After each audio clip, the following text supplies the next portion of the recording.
Boom. All right. What's up, everyone, and welcome to another episode of the Fantasy Mafia podcast.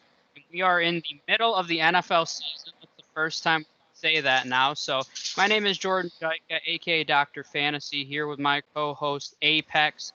Today's topic of conversation each and every game for this upcoming week, except Thursday night football. I did an individual preview of that yesterday, but today we're going to cover all the Sunday games as well as the two Monday night games. So got a lot to dive into. So I'm going to just jump right into it, not waste any time today. So game number one on the 1 p.m. slate is the Jets at the Bills. And I'm going to kick it over to Apex. All right. Well, the spread for this game, Bills are favored by a touchdown, about 6.5, with the over/under being 39.5 points. So that's generally pretty low for some of the spreads out there. Um, Here we have Josh Allen. Sorry. I think this is a plus matchup for him. I would probably leave Darnold alone, but I think Josh Allen's going to give you, a good baseline with the rushing.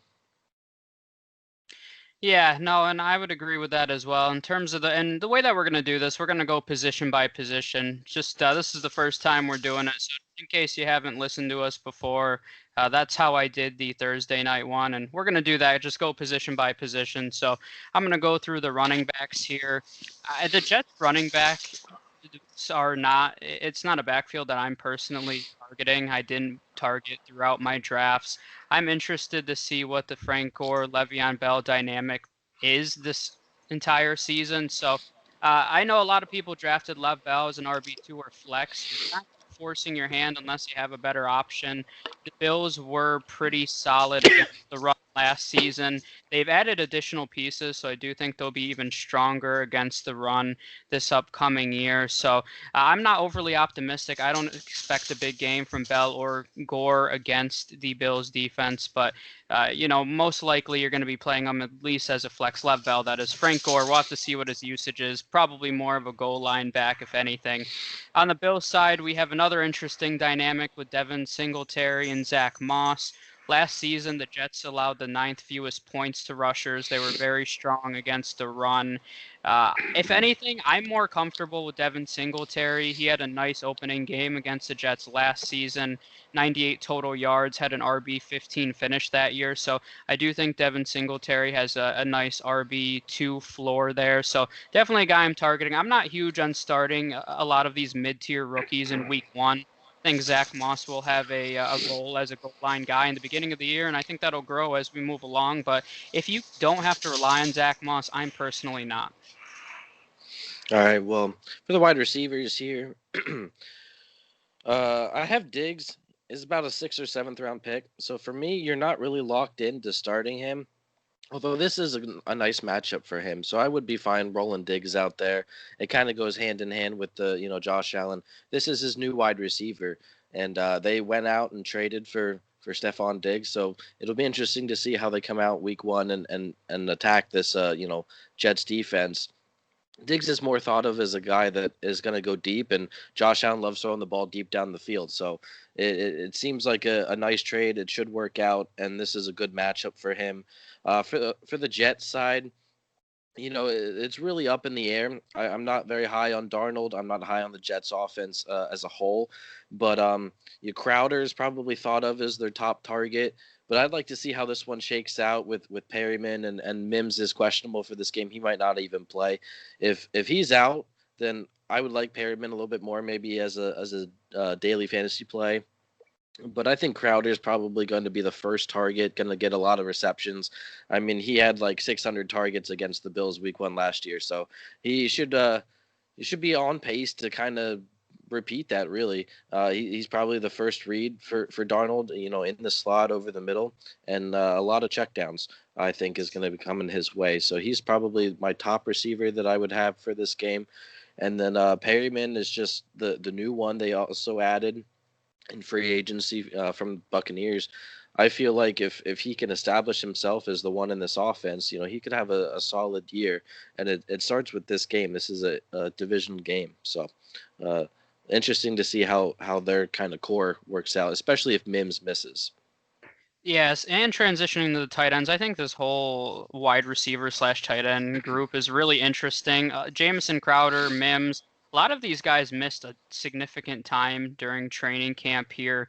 So I know a lot of people are pretty excited about Chris Herndon in week one. I'm not quite as optimistic. I think people aren't giving the Bills defense enough credit. I mean, this is a defense that has the upside to be the best defense in the NFL this year. So me personally, I'm steering away from most of the Jets unless I absolutely have to play them. Even Jamison Crowder, I know there's a lot of deeper PPR leagues. He's probably the one I'm most comfortable playing in a wide receiver 3 spot, and ideally in a PPR league. But besides that, I'm personally still not touching Chris Herndon. I don't think many people drafted him as their starting tight end, so you can kind of afford to let it play out and see if he is heavily targeted, because it is possible he could be the second target in this offense.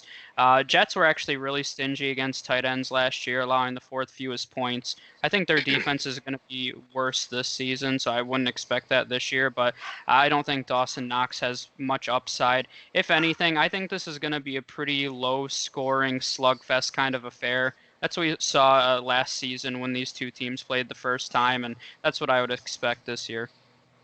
Yeah, very fitting. Actually, as I was talking, I just got the sleeper alert that Mims is actually out for this game, Actually, and Perryman carries no injury status for this game. So no Mims. We won't see him out the gate. So very good timing there as we're talking about this game. Moving on to the defenses, I think like you alluded to, the Bills are a nice, safe option this week. They're probably one of the top streams of the week, and look to continue after building a good matchup. I'm leaving the Jets go. I'm not playing their defense at all. I'll bring up kickers quickly for every matchup too. I'm not going to talk for 10 minutes about them, but we have Tyler Bass and Sam Ficken in this one. I already mentioned this is probably going to be a low-scoring game. You shouldn't be playing either one of them. That's about it. So we'll go to game 2 on the 1 p.m. slate here. We have the Packers at Vikings. So the Vikings are actually favored in this game by 2.5 points. So it's about a field goal difference, and a little bit higher with the over under at 45.5. And I use my bookie online. Basically pretty much all the sports books are pretty the same. So this one's about a touchdown difference for this one, more in the points scored. So looking at the quarterbacks here, I'm actually kind of intrigued that Minnesota is favored in this game, because I would anticipate the Packers coming off of 13-3 year and making it to the championship game, would have been the favorites in this game. Especially they beat the Vikings in the week 16, I think it was, to win the division, pretty handily in that game. So that's a little intriguing to me. Why this line is kind of flipped the other way, but for Rodgers, I'm kind of staying clear of him in this game. The Vikings have a little bit of a better defense, especially with Mike Zimmer as their coach. Rodgers had 4,027 touchdowns last year, 4,000 yards, 27 touchdowns, which is definitely lower pace than what he's been used to. They, brought in Matt LaFleur, and he kind of made this more of a balanced offense. So, I think Aaron Jones is going to have a big game. I think, Rodgers is going to be solid, but if I have a better option, I'm probably, putting Rodgers on the bench week one. I'd be okay with starting either of them with Cousins or Rodgers in the Superflex league. Cousins is probably not a regular starter in just a single quarterback league in this game. I think the Packers defense is a little bit better. It's going to present a tougher matchup. So that's what I think. I believe you'd be fine with them in the Superflex league, but regular, I'd probably steer clear, look for a better option. Yeah. And Rodgers only had 14 points and 6 points in their 2 matchups last year, so he really struggled, just to put an exclamation mark on the points you just made. But the running backs, as you kind of alluded to with Aaron Jones, this is where I expect a lot of fantasy points to come from in this game. Dalvin Cook had a lot of success against the Packers last year. In week 2 when they played, he was actually the number 1 overall running back. Had a ton of success. He's a plug and play. Don't overthink it. I said that in the Thursday night episode a few times. People try to get cute in week 1. This isn't when you do it. Same thing with Aaron Jones. He was very successful against the Vikings last year. In the 2 games he played against them, he averaged 27.5 points. I mean, I'll take that all day, every day as an RB1. I have him as my RB2 in a few leagues, but don't overthink it. These guys are going to be leaned on heavily in this matchup, and you should be playing both of them. Yeah, Aaron Jones won me the championship game last year. That long run that he busted through toward the end of the game, that's what gave me the championship in my dynasty league. So, definitely, I think my theme is kind of just start your studs, man. We're drafting these guys in the top 3 rounds, top 4 rounds. So it's not like most of them are basically matchup proof. You're going to be putting them out there. I'm not sitting Aaron Jones or Dalvin Cook for like a, mid-round, Kerryon Johnson or Marlon Mack type of player. So start your studs is mostly, my philosophy, especially for the early season. And that's the same for the wide receiver position. We have Devontae Adams. You're starting him. You're not sitting him at all. As well as Lazard, you can give a look to in deeper leagues. I think he's going to emerge as the number 2 on this team. For the Vikings side, I do believe Thielen kind of falls in that category. I think he's a safe play, probably a wide receiver 2 on most people teams. And I'd like to see what Jefferson's role is out the gate. I'm probably keeping him on my bench just for this game for week 1, just to see how he, kind of fills in for the, Stephon Diggs, role that it was left with that trade that I mentioned earlier. So I'd like to see how Jefferson comes in, how they use him, how he's able to, run down the field and what kind of targets he's going to get. And so, I'm keeping him on my bench for this week, but I'd like to see some big things to give me confidence moving forward with him. Yeah, and for the tight ends, I mean, we don't really have many studs in this one. The Vikings were very stingy against tight ends, allowed the second fewest points last year. That just makes it even more certain that I'm not trusting Jay Sternberger in week 1. I know some people are excited about his long-term outlook, but definitely not a guy that I'm trusting. The Packers struggled a little bit against tight ends last year, 12th most points they allowed. Irv Smith is kind of an intriguing streamer option to me. You really shouldn't need to stream a tight end this early in the year. I've mentioned a million times, but this is one of the deepest tight end classes. Well, it's probably the deepest tight end class in fantasy history. So maybe you drafted Irv Smith as your tight end too with some upside. Irv Smith has a lot of upside this season. And I think behind Thielen, he has the potential to be the number 2 option in this offense. I wouldn't say that with 100% certainty, but he definitely has that potential. So if you're looking for a potential streamer, I think Irv Smith's an interesting name to keep an eye on. Yeah, well, you didn't even say the tight end one on the week, Kyle Rudolph. No, I'm just kidding. Kyle Rudolph. Yeah. Maybe his 3 touchdown week comes this week and then he disappears. Hey, you never know. I mean, they call him the Red Zone Rudolph for not for nothing. So, I mean, but no.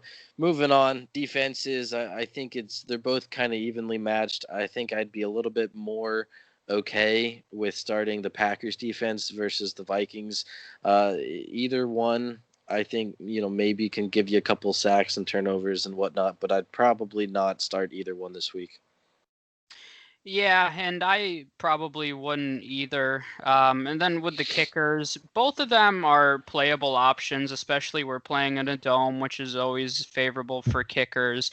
Dan Bailey scored a solid number of points against the Packers last year, so he's definitely worth a start. Mason Crosby actually struggled a little bit last year against them, so not a guy I'd be 100% comfortable starting, but in a dome, I really can't argue with it on offenses that can score, but I actually expect this to be a little more of a defensive slugfest. I think both of these defenses are actually underrated this season. People are talking about the Vikings like they're going to be irrelevant, but their defense was strong last year, and I don't think that's going to change this season. So we'll go on to the next 1 p.m. game here, which is the Eagles at the Washington football team. I mean, that's just so annoying to me. I'm sorry. I hate referring to them as the football team. I want to say Redskins, and people are like, "Who are the Redskins?" And I'm like, "Come on!" Like, I've grown up watching. I do that just to be annoying to people. I know it's funny, but because it's like, oh, haha, they're the football team. But moving on. Philly is basically a touchdown favorite. They're 6-point favorites in this game with the 43 total points over or under. The couple injury notes we had were Miles Sanders kind of battling a hammy injury. He was listed as questionable for this game, so that's definitely one to keep your eye on, as well as Jalen Rager seemed to, kind of be trending towards missing, the opening game and maybe the first few weeks, but he actually had a nice turnaround and he was deemed no injury, so he had no injury status going into this game, so he's probably going to play. Might be a little limited on the snap count, but we'll see him out the gate. For Carson Wentz, starting off with the quarterback position, he's my number 4 on the week. I expect him to have a big game, so I have full confidence starting Carson Wentz. I can't say that for the other side. We have Dwayne Haskins. I'm not going to jump on the train that's not even on the tracks yet. So I need to see what Dwayne Haskins can kind of bring to to the, I almost said the team name again, to the football team. And it's like the swear jar. We need a Redskins I know. jar. To the Reds. Oh crap. But I'd like to see what he brings forth before I have any more confidence, putting him in there. And even if I did have confidence, it'd probably be like I have nobody else. I got a guy on a bye in a super flex league, and I need to just put somebody in there that's starting. So that's kind of my thoughts on Dwayne Haskins. But I do acknowledge he did start to play well towards the end of last season. So if he can continue to do that, I think he can kind of blossom in year 2 into a nice quarterback. But for week 1, I'm steering clear. Yeah, I mean, I would agree with that, and I'm one of the only people that believes in Dwayne Haskins. He actually had a nice game against the Eagles last year. He was the 10th best quarterback that week. But actually, I mentioned this to a few people. You got to look at the changes. The Eagles made a lot of offseason acquisitions in that secondary. They're not going to be one of the worst secondaries this year. They should at least be middle of the road, if not a top 10 option. So, with the running backs, Washington really struggled against the run last season, allowed the 4th most points to fantasy running back. So, it's really kind of a dream matchup for Miles Sanders, and I know everybody really wants him to be fully healthy and a full go. I mean, I think the reality is that Boston Scott's going to be involved, as much as I hate saying that as a Miles Sanders lover. But, I mean, Miles Sanders is still a must start just because of this matchup. I do expect Washington defense to be a little better with Ron Rivera at the helm, but they're still going to struggle. They're still very young up front. But Miles Sanders still a must start. Boston Scott's kind of interesting to me. If this game gets out of hand where the Eagles have a nice lead, I wouldn't be surprised if Boston Scott just took over this backfield, especially with the injury. There's no reason to risk Miles Sanders getting injured or aggravating that injury further. So Boston Scott's kind of an interesting flex play to me, especially with some of these injuries. And we'll talk about Kenny Golladay, Mike Evans. I already have a few lineups where at week 1, I'm like, man, who am I flexing now? Because my flex will move up to replace Kenny Golladay, Mike Evans, guys like that. Even Cortland Sutton, if you don't want to wait till 10 p.m. on Monday night. So already I'm actually flexing Boston Scott in a league because I didn't have a great other option, and I kind of like his upside. So Washington, I know people are excited about the rookie Antonio Gibson. I'm personally steering away right now. I'm not reading, and that's not because I'm reading into J.D. McKissic being the starter on the depth chart. People who think J.D. McKissic are the starter should play in all my leagues because he's not going to be the starting running back for that team. And I like J.D. McKissic. I think he's more of like a role special teams, can catch you a pass every once in a while, but he's not a starting running back. Antonio Gibson will be involved, but I don't trust anyone in this backfield yet to be starting them. If you have to pick one, it's Antonio Gibson and the flex, but I'm just steering clear. All right. Well, heard you loud and clear. You love McKissic this week. I'm just kidding. Yeah, I'm going to have to make some changes too if Miles Sanders out. I feel like I have a lot of shares, and I'm going to kind of be like, come on, Miles Sanders, you got to, suit up for this one. But moving on to wide receivers, I'll start with the Eagles. I think Deshaun Jackson's likely the number 1. And, please tell me you remember last year's week 1. He stunk, I think. Oh yeah, he was terrible. No, 35 some points. He had a huge game against the Redskins. I'm sorry, the football team. I did it again. I'll put a quarter in the jar later. So he's probably going to open as the number one. Deshaun Jackson has been ruled out. I'm sorry, Alshon Jeffrey has been ruled out for this game. And like I said, when we opened, Jalen Rager's going to play, but probably going to be limited. So I think Deshaun Jackson will open as the Eagles wide receiver one, and I expect a big game. I'm kind of pushing some seventh and eighth round wide receivers that I've got out of my lineup just because I'm really hoping for last year's kind of week one performance where he just comes out and explodes. And, that's definitely a perfect DFS play. He can come in and, really get you a return value or have that chance to get you a return value on this lower price. For the football team, you have Terry McLaurin. You're probably auto starting him at this point. If you drafted him, he's kind of one of those guys on the fence where he could have a really good a good year, or he could have maybe struggle a little bit with this team out the gate. But if you believe in Terry McLaurin, you're probably putting him in your roster on week one. So uh, after those guys, I don't think I'd be fine starting Rager. I'd want to see how they kind of come out the gate, especially with his injury. He might be limited. And then we need a number two to kind of emerge in Washington with Steven Sims and some of the other guys they have back there. So right now I think only starts from this game are D-Jack and McLaren. Yep. Yeah, I would agree. And as much as Deshaun Jackson is the number one wide receiver, and I do like his upside this week, the reality is this is still a tight end centric offense. Ertz and Goddard for me are must plays. Washington was terrible against tight ends last year, allowed the second most points. I know we've talked about the Cardinals pretty significantly and how terrible they were against tight ends. The Washington football team last season was just as bad. So Ertz is a must start. Most people drafted him as a top 5 tight end anyway. If you're scrambling for a tight end, I'm playing Dallas Goedert. Once again, I know some people still view him as a backup tight end, but he's a second option. He's going to be second on this team in targets, I believe, at the end of the year. So I think they're both plays this week. Eagles were really good against tight ends last year. I'll throw his name out there. Logan Thomas is the starting tight end for Washington right now. This isn't going to be his week, but you mentioned it. Who knows who the second option is? Logan Thomas was a top-rated tight end coming out of high school. He's getting a chance now. Who knows? He could be the second target in this offense. Don't start him this week, but just remember him. Keep him in mind. If he does have a big week, he could have some value. All right, defenses here quickly. It kind of goes hand in hand with the quarterback. I don't really like Haskins, so that kind of means I'm okay with starting the Eagles defense. That's kind of how that works. You look for some streaming quarterbacks against bad defenses, and some streaming defenses against bad quarterbacks. So Eagles defense a fine play for me. Not touching the Redskins, no thanks. Yep. Simple enough there. And I mean, the same thing goes for the kicking situation. You're not starting Dustin Hopkins, who is the Washington kicker, and Jake Elliott has some nice streaming appeal against a weak defense. It's the same exact situation. So I think that's it for that game. Let's go to the next 1 p.m. game here. We have the Browns at the Ravens.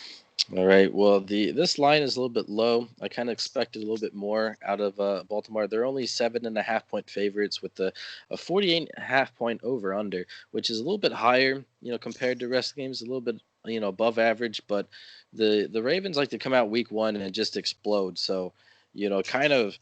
If I'm betting on this game, I'm probably taking the over just because I feel like they can just explode any given week and just throw the ball down the field, run the ball down the field. So, I'm probably going to sit Lamar Jackson. No, I'm just kidding. Nobody can sit Lamar Jackson. He's probably, very close to just a must-play auto start every week. I mean, you're taking him in the third round, second round, some leagues, and you're not benching him for any matchup out there. And this is a pretty good one. I know it's a division game, but aside from Pittsburgh last year, he seemed to play very well within the division. So, big things for Lamar. I think he'll have a great game with this week with this matchup. Can't say the same thing for Baker Mayfield.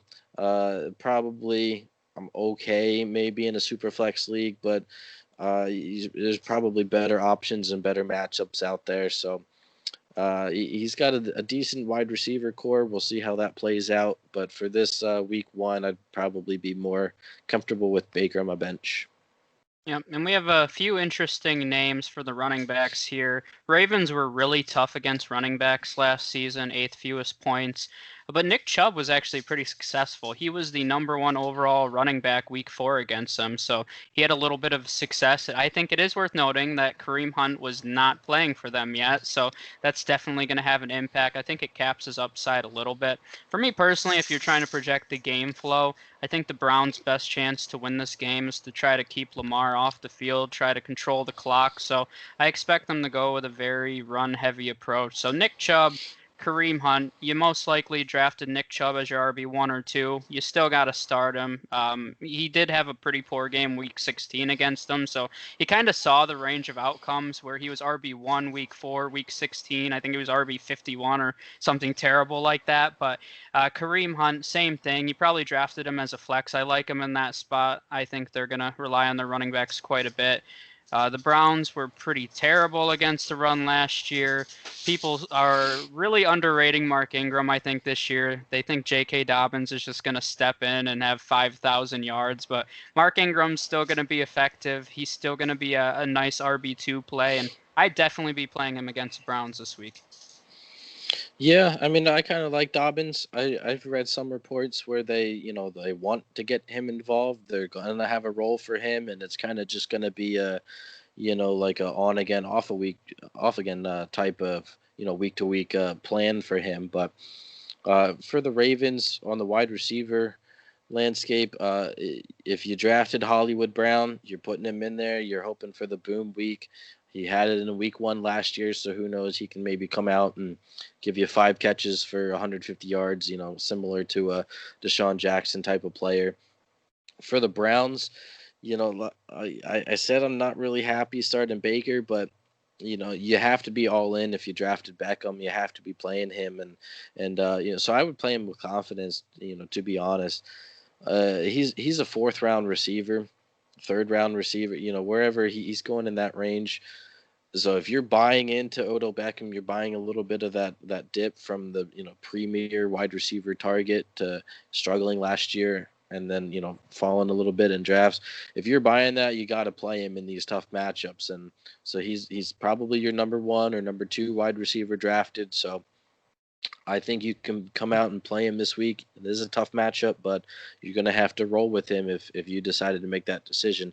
I'd be fine with starting Landry. He has battled some injuries over this offseason. He's still returning from some he had last year, so he was kind of deemed questionable for this game. But if he's out there, I feel like he's a nice pass catcher, and for a lot of people, kind of thought throughout the season last year he was the number 1 for the team, and his stats kind of showed that, and his target showed that, and so both of these guys I'm okay with playing.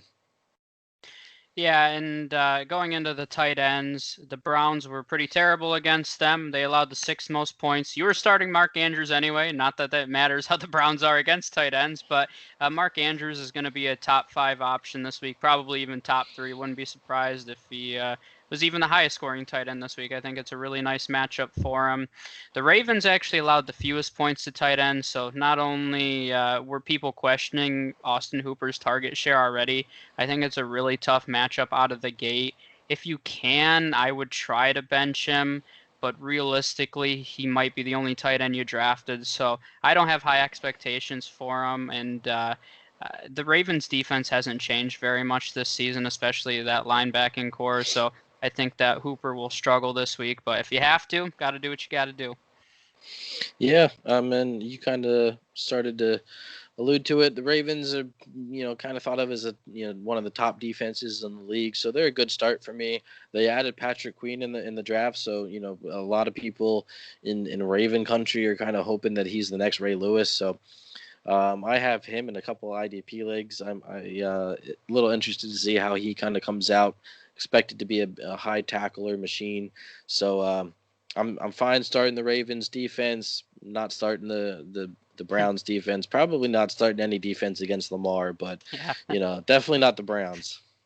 I was going to say the same thing, actually. I was trying to think in my head, is there any defense I'd play against Lamar? I really don't think that there is, Well, there's honestly. Pittsburgh. Pittsburgh played him very hard last year. I mean, he had Yeah. a good game based on the rushing that he kind of did, but he had like maybe 1 or 2 touchdowns in the 200-yard passing, and he had 3 interceptions. So he really struggled against Pittsburgh in that one game. So that might be the only one of those elite defenses to kind of slow him down. But like I said with Lamar, he's basically matchup proof. You're not sitting him. You don't want to play defenses against him either. Yep. Yeah, and same situation with the kickers here. Justin Tucker is usually the top kicker, so you're starting him. Austin Siebert's the starting kicker for the Browns. Yeah, no, thanks. So I'm passing. We'll go to the next 1 p.m. game here. We have the Colts at the Jags. All right. Well, this line moved a little bit more. It was a couple points less, but obviously with Fournette leaving the team and some other factors, the Colts are up to 8-point favorites over the Jags here with the 45-point over under, a little bit higher than some of the other games that we've seen. I just feel like if that's gonna hit, it's gonna be because of Minshew in garbage time, kind of coming back from this game. Let's see. He's a sneaky deep play. Minshew is. I'm targeting him as like a DFS play. He's one that I look to that garbage time too, that he can just kind of add on to his total and be a guy that really returns value. He's a cheap option at the quarterback position. So if you'd like to spend up on some other elite running backs or receivers, Minshew's a good target to kind of go for a low salary there. Rivers feels like a safe start to me for the Colts. He just, it's a good matchup for him. It's a plus matchup. We always talk about how the Jags don't have a good defense after they shipped everybody away, but last year and then even more this year with Ngakoue getting traded. So Rivers feels like a start. Although Rivers kind of showed last year that every matchup he's got the ability to throw 4 interceptions. So, he might get you some trouble there, especially if it's just like, flashy matchup with Rivers this week. I'm going to stick him in there and then get you negative points or 0 points, as we've seen some guys do. And but I'd be safe playing him. I think he's probably a QB2 in like a super flex league, or maybe a borderline start based on the matchup in a regular quarterback league. But like I said, same thing for Minshew. I like Minshew a little bit more in this game. He's probably one that I'm going with for my DFS lineups, like I said before. But they're pretty close to me in this game. I'd be fine starting either if I had to, if I just punted the quarterback position throughout my drafts. But, I think it could be a deceivingly high-scoring game in this one. Mm-hmm. Yeah, Minshew actually had 3 touchdowns against him week 17 last year. So I agree, especially I think that's where Minshew might shine for fantasy owners this year, is in that garbage time. I mean, you're expecting them to almost be down every minute of every game. So he'll have an opportunity to pass. In that regard, for the running backs this week, I do expect the Colts to take control of this game. So I really like Marlon Mack this week. I said it in our streamers episode, but if they have a big lead, I expect them to chew the clock away by running the ball. And this is not the week you unleash Jonathan Taylor against the Jaguars. I mean, there's no reason to give Jonathan Taylor 20 carries. You run Marlon Mack into the ground and let him do the dirty work here against the Jaguars. So not that Jonathan Taylor's not going to be involved. He'll get his touches, but I think Marlon Mack's being underrated as a flex play. I really think that I wouldn't be surprised if he had 20 touches this week. On the Jags side, and not to mention the Jags are terrible against the run. They were last season. Their defense is arguably even worse this season, so they should be very nice for fantasy owners all around this year. Jags backfield, I'm not touching it. I know everybody's all on this James Robinson hype train. Sorry, Balake. I'm not quite there yet, especially against the Colts. The Colts have a really underrated defense. They were good last year. Matt Eberflus does a nice job, their defensive coordinator there. He got some head coaching looks, so he's probably going to be a head coach in the near future, but I'm not trusting any of them, especially because as much as there's hype around James Robinson, we really don't know at this point. If you're really desperate for a flex play, you could maybe start Chris Thompson because he's probably going to get the receiving looks out of the backfield. So I'm okay if you need to start Thompson because you have some early season injuries, but I would really rather not. Well, I'm a little bit opposite. I like to start Taylor in this game just to see what he has. I mean, you said it. The Jaguars are just terrible against the run, and even more so we project this year. So why not put the big guy in there that you went and see what he can do? And this is why I've been rising on Jonathan Taylor, because he starts out with this Jags matchup, and then he plays the Vikings, which their defense not as great as it had been over the past couple of years, and then he gets the Jets. So that's why I've been rising on Taylor and just feel like if you kind of give 10 touches to Marlon Mack and 10 touches to Taylor, I think Taylor's going to, produce more with that and just show, a better athletic ability. And with this schedule, I just feel like Mack can be pushed aside. I mean, Mack is not thought of as an elite NFL running back, up there with the Barkleys or the Zekes.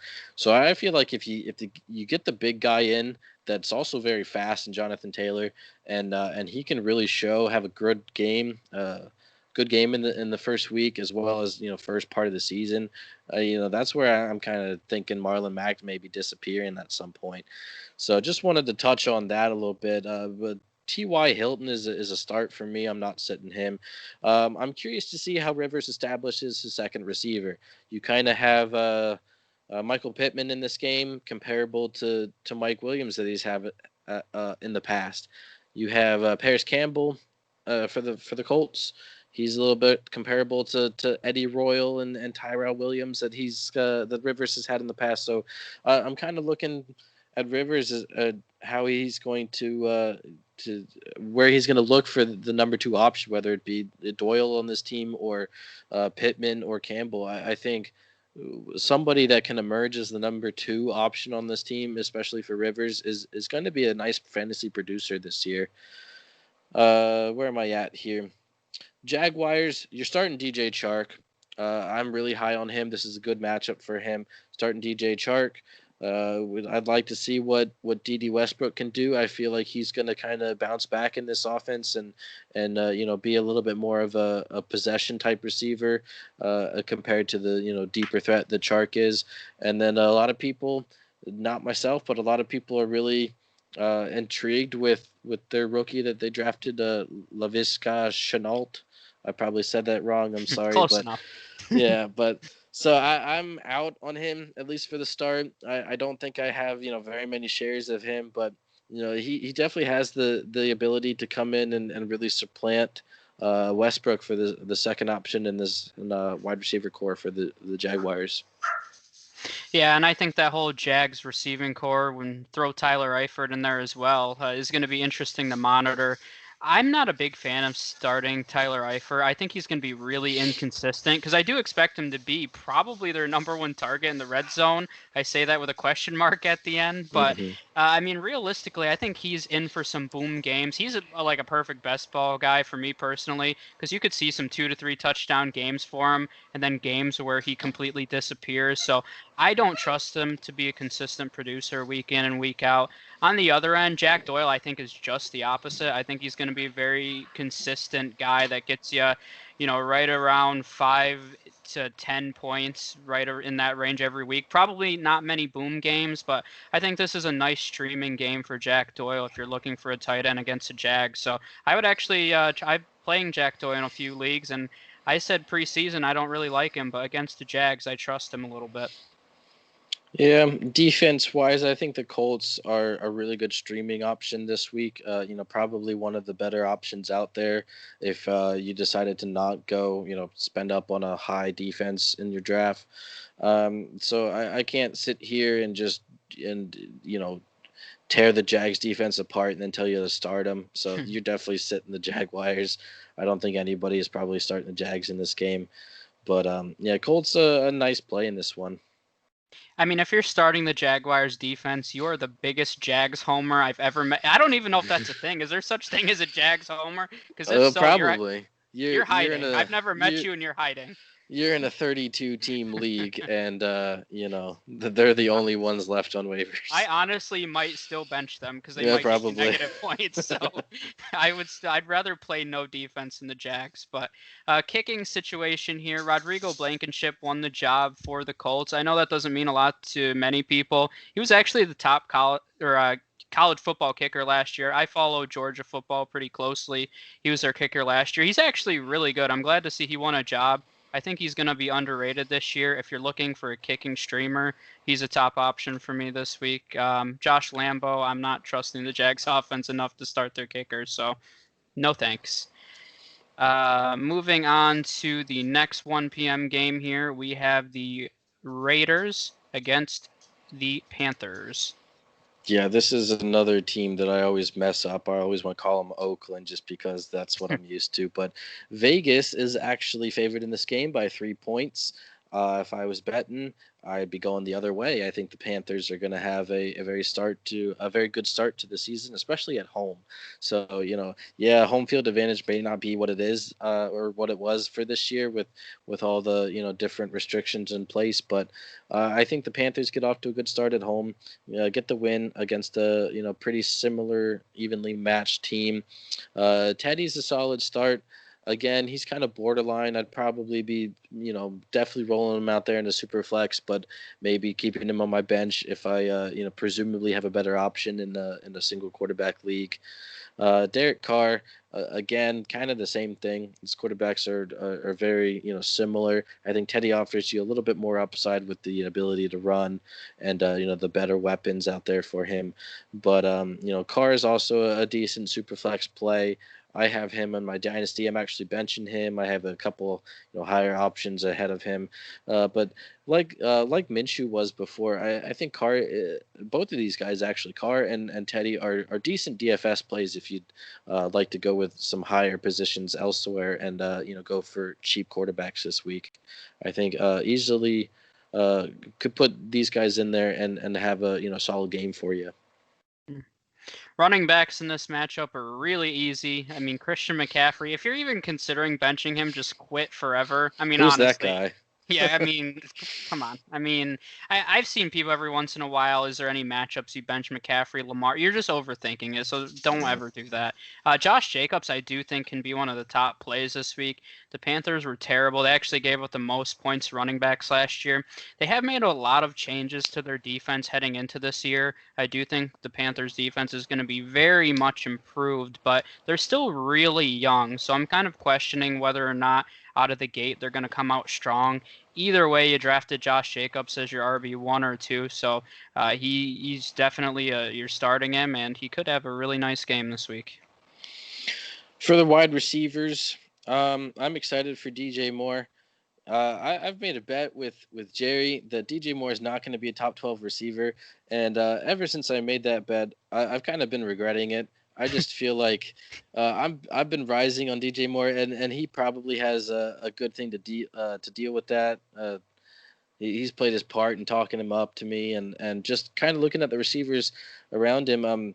Evans and Galladay are both going to be doubtful for week 1.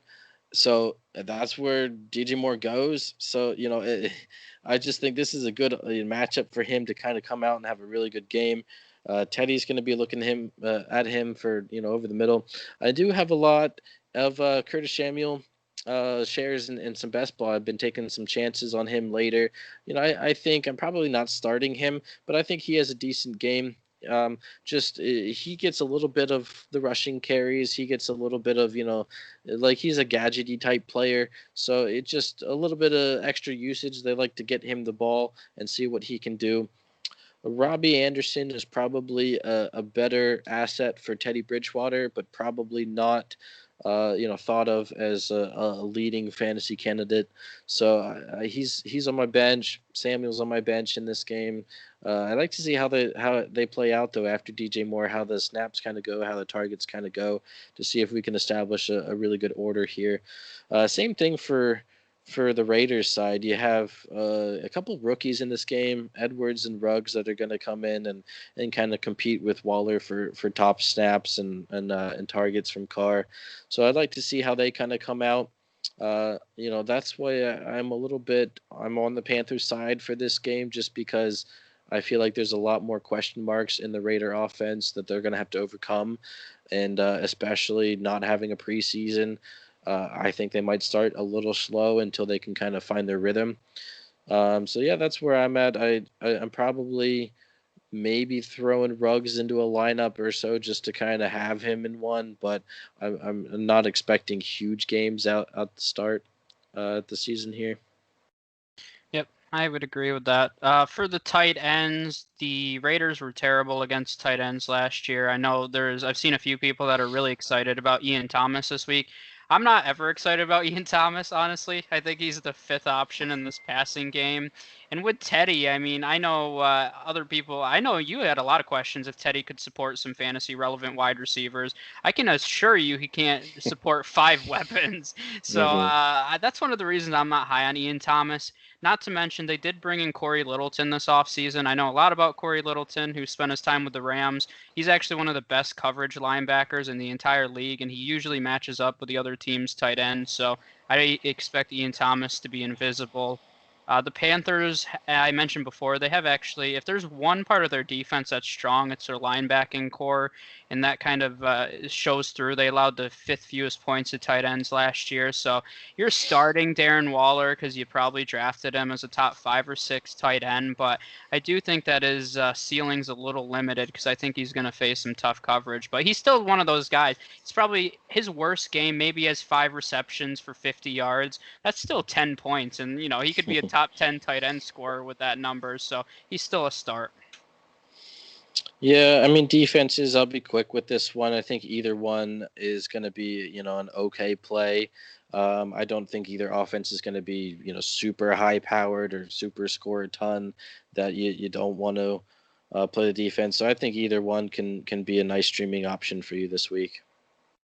Yeah, and I actually think the same thing about both these kickers. I think they have some streaming appeal. I've streamed both of them in a few leagues. I will say the Panthers, I'm not that confident. They had a whole kicking competition. I guess as of right now, Joey Sly's their kicker, but I probably would steer away if possible.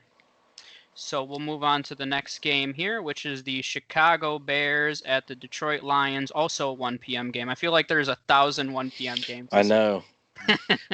We're back into it, man. We got 11 1 o'clock games and like 2 4 o'clocks or whatever. Yeah. So it's so disproportionate every year. But I have a really tough time picking this game. The line is the Lions by 3 with the 44 points over under. I keep going back and forth. I kind of feel like, well, the Lions should have a better offense and maybe they'll win, and then the Bears have a better defense, and Mitch Trubisky is I believe I saw a stat, he's undefeated against the Lions. So I'm kind of leaning towards the Bears at this point, especially because we've alluded to it before. Kenny Golladay was deemed doubtful for this game, so doubtful usually means they're not going to play. There's a small chance that he's out there, but I would be making your adjustments now to get him out at your lineup and maybe move Marv Jones up a little bit. But the quarterbacks, if Galladay's out, it hurts my Stafford play a little bit, but I'm probably still rolling him out there. He's being drafted as borderline quarterback one in a 10 or 12 team league, so I think you probably took him as your one if you decided to wait. A decent matchup. I don't think the Bears are that great on defense as they were maybe 2 years ago or so. Mitch Trubisky, I think he's a sneaky late start in this game. I don't think the Lions defense kind of presents a huge challenge for him. So I think I'll say it all year. I like to go for some cheap options in DFS. You always want to be looking for the value, and I like to do that at the quarterback position. So all those guys with the decent matchups, Trubisky included, another good cheap DFS play, and I took a couple of chances on him in some best ball leagues. Throughout the course of the year, I feel like Nick Foles doesn't really scare me a lot to push him away, push Trubisky out of playing time. So Trubisky is a streaky guy. He can put up 6 touchdowns and however many yards in that one game, and then kind of just throw 3 interceptions the next. So decent best ball option. I'm hoping it kind of pays off, but I think he's a nice week one option for you if you want to put him in your DFS lineup or something like that. Then going over to the running back situation, the Bears actually weren't very. I mean, they were average, I'll say, against fantasy running backs last year. I don't really trust his backfield at this point. DeAndre Swift's been limited. I know a lot of people are excited about him. I love DeAndre Swift's talent, but I'm definitely not putting him in a lineup yet. I'd assume that he's almost a non-factor in this game. I mean, they have AP now. We don't know how he's going to be integrated in the offense. If you have to start someone from that backfield, I guess it'd be Carry-On.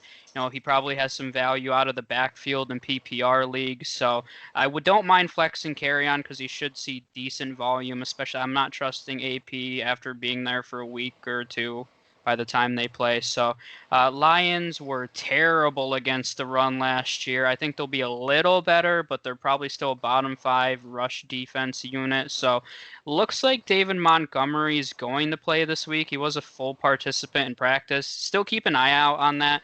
Those groin injuries can flare up. So we'll see if he ends up playing. But if he does, he's a super intriguing play. I know he fell in a lot of drafts because of that injury. I would still probably throw him in my flex if he is a go, just because I love this matchup. And I do think Tariq Cohen's very underrated. I have him in my flex in several leagues. Obviously PPR only, but I think Montgomery, even if he plays, maybe a little limited, so Cohen will get more snaps out of the backfield. And I always think he has a nice floor anyway with his catching ability. So I think both of the options for the Bears are pretty good flex plays against the Lions. All right. Well, I wrote down for the receivers that I was hoping that Galladay was out there, and then the news came through that he was doubtful. So that's a big game changer for them. That's why I kind of lean the Bears side at this point. Marv is definitely pushed up a little bit. I feel like he's pretty close to. You got to start him now. You maybe got to throw somebody else out there and put him in your flex spot. Marv Jones is probably going to be the top receiver for the Lions. And Danny Amendola should get some work underneath, especially with no Galladay. So probably not starting Amendola maybe as a like I said with DFS and as like a cheap option. Maybe throw him out there, hope for a solid game or something like that. Uh, Robinson pretty close to Galladay's status as well with draft position and where you drafted him at. So I'm playing Galladay in this game. I'm sorry, I'm playing Robinson in this game. I think he comes out and has a good week one, and Trubisky. Really leaned on him last year. I'm interested to see how he leans on Anthony Miller in this game. Anthony Miller had a really good second half of the year last year. I plugged him in a couple weeks, helped me win a championship in my dynasty league, and I feel like maybe if he can build on that this year and really come out, he can produce and put forth a really solid fantasy campaign this year. Week one. Probably not starting him though. You probably have a lot of better options on your bench, or maybe he's even on waivers at this point uh, than rolling him out there. So I'll wait and see how Anthony Miller does. I think they'll kind of come off to a hot start, and that's why I think the Bears will win this game. Then I think Kenny Galladay's injury has a pretty big impact on TJ Hawkinson. He's actually, I think he's going to be the second option in that passing game. So to me, he's definitely a start. Wouldn't be surprised if he threw a touchdown in there. Galladay is a huge red zone threat, as is Marvin Jones, but there's less red zone targets to divvy out. Or, I mean, there's less threat to taking away those targets with Galladay out. So Hawkinson, I think, is a pretty good option this week. The Bears weren't fantastic against tight ends last year either, so that only helps his case. So I like TJ Hawkinson quite a bit this week. When it comes to the Bears, you have about 5,000 options to choose from at the tight end position, and I'm choosing 0 of them. So that's it. All right. Defense is pretty similar to how I've been talking about him. Probably playing the Bears in this one. I was unsure. I think with the Galladay news, if he's going to trend to miss this game, I think it gives me a little bit of a bump up to the Bears defense being able to, have that one receiver in Marv Jones that they kind of need to focus on. So I'd be fine starting with them. I guess you can play the Lions. I wouldn't really be too happy with it. I don't think, this isn't a great offense, but I don't think they're going to do enough to really, give you an okay start from the Lions D. Yeah, and I think normally everybody would want to start the defense going against Mitch Trubisky, but this is one of those cases where, yeah, you're probably Yeah. not that comfortable with it, honestly. The Lions' defense should be better than last year, but that's not really saying much. So, kicking situation, you're not. I mean, if you start a Bears kicker, you're insane. So don't do that. They're gonna hit the upright. They have Cairo Santos, who looks like is going to be their kicker this season. He's been pretty inconsistent throughout his career, which is pretty fitting now that he's in Chicago. So I'm not starting him. I don't think this is a high-powered offense. Well, I know this is not a high-powered offense. Matt Prater is one of the best kickers in football. I mean, usually he's a pretty plug-and-play kind of guy. He's got a big leg, big upside. So you're starting Matt Prater. Go on to another 1 p.m. game here, the Seahawks at the Falcons, which I think is a really intriguing matchup here. Yeah, one of the ones I'm more excited for. This, kind of projects to be a higher scoring game. The over under is at 49 points, so that's pretty closer to higher in the league. The sports books kind of think there's going to be a little bit more points in this game. It opened as like just basically a pick 'em game. You just pick who wins. It's kind of moved a little bit. Seattle is favored by 2, but it's probably still who do you think is going to win this game? I think it's going to be Seattle. I think Russell Wilson's an auto play.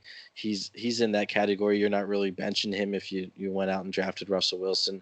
Ryan is also a top option in this game. I think the Seahawks defense has taken a little bit of a step back. They're still probably top half in the league, but definitely not what they were with the Legion of Boom and all those great players they had in the secondary. So both quarterbacks, I like them in this game. I anticipate, as the sports books do, this to be a very high scoring game. I think both of them can put up good performances for you. For the running backs, the Seahawks actually weren't very good against the run last year. They allowed the 15th most points, so kind of average against the run last year. But the reality is, this is Todd Gurley's backfield. He's definitely a start. Brian Hill, Ito Smith, Quadriolis, and none of those guys are going to take any snaps away from him. So just based on volume alone, Gurley is always going to be a play when he's healthy. And I mean, we talk about the Seahawks improved secondary now. I'll contradict something you just said. I think the Legion of Boom is going to be back this year with Jamal Adams. They made a few signings in their secondary, so I think their secondary is strong, but their defensive line is not fantastic. So I think that offers some opportunity for Gurley there. The Falcons were solid, once again, kind of average to solid against the run last year. I make fun of the Falcons defense quite a bit, but it's really their secondary that's terrible. Their front seven is pretty solid, but either way, Carson's one of those guys. He's just a consistent RB2 as much as people like to forget about him. I mean, he has that back end RB1 upside, but week in and week out, he puts up solid RB2 numbers. So he's a guy that you're always starting. Yeah, just a little bit ago, I did see a note kind of pop in on Sleeper that head coach Pete Carroll kind of hinted at the hot hand kind of approach with Hyde and Carson. So that may be a little bit of a pause. I mean, generally, we wouldn't kind of think of Hyde coming in there and stealing the snaps as Hyde as Carson would be the number one, but you never know with these coaches these days what they're gonna do. Especially some of them they try to just kind of hide their tactics until game day. For the receiver landscape, I'm really big on DK Metcalf this year, and he had 2 touchdowns against the Falcons last year. Now, granted, he only had 3 catches in the game, but 2 of them were touchdowns. So, but no, I think this is a defense that he can exploit. I think they're going to go, push the ball down the field. This is going to be a back and forth type game. This is going to be, throw it up, air it out. And I think, DK Metcalf is basically the Seattle's version of Julio Jones in this game. I think he's going to be, a big deep threat down the field. And I expect heavy targets for both Lockett and Metcalf. I like all the receivers in this game. You look at the Atlanta side, Julio's obviously an auto start. And Calvin Ridley, a lot of people are really high on him this year. They think Matt Ryan can kind of come in and produce a number two, a really good number two, and Ridley can be that. Both of these guys were in Alabama, not in the same year or anything like that, but Matt Ryan has these basically Alabama receivers to throw to, so both of them are deep threats. I think Calvin Ridley. We've seen it before. I believe it is Saints game in his rookie year. He had like 3 touchdowns in a monster game or something like that. Obviously, I believe they're in Atlanta, right? So they're in the Mhm. dome. Generally you kind of think of dome games being a little bit more uh, able to air the ball out with no weather conditions and whatnot. So all the receivers are very good starts in this game with Metcalf and Lockett and Julio and Ridley. Yeah, I mean, I will say with 100% certainty that in week 1, your boy DK Metcalf is gonna look like everything you've hyped him up to be. Oh yeah, I'm 100%. excited, man. I mean, because week 1, I wouldn't be surprised if he was a top 3 wide receiver this week. I mean, I just don't see any corner that's gonna match up with DK Metcalf for the Falcons. Especially, they might have the rookie AJ Terrell going against him, and that could be a disaster. So that'll be fun to watch there. As far as the tight ends go, I personally don't trust any of the Seahawks tight ends right now. I mean, you could argue, with the exception of the Bucks, that it's the deepest tight end room right now with Greg Olsen and Hollister and Will Dis. I mean, they just have 4 guys that have played consistent snaps before for the Seahawks or other teams. So I don't trust any of them. This is really Metcalf and Lockett. One thing that could help Metcalf and Lockett too is the third option. Philip Dorsett might miss the game as well. So actually, I know he's not going to take a ton of targets, but even if it's 5 targets, those could be divvied up for Metcalf and Lockett as well. So not trusting any of the tight ends here. Seattle did struggle a little bit against tight ends last season. I think Hayden Hurst is a must play for me personally. I like Hayden Hurst. I think he's going to have a lot of targets this season as a third option in this offense. So I'm definitely playing him this week. A lot of those Seattle linebackers are aging a little bit, and it's starting to show in pass coverage. So Hurst is pretty athletic, and I think he'll have a nice game. Don't be talking bad about Bobby Wagner No, now. Bobby Wagner's the man. I know he is. Defenses, I'd be okay with Seattle's defense, but we talked about, this game's a little bit thought of to be more high scoring, so I'd probably steer clear. Go with another like streaming option if I had the chance to.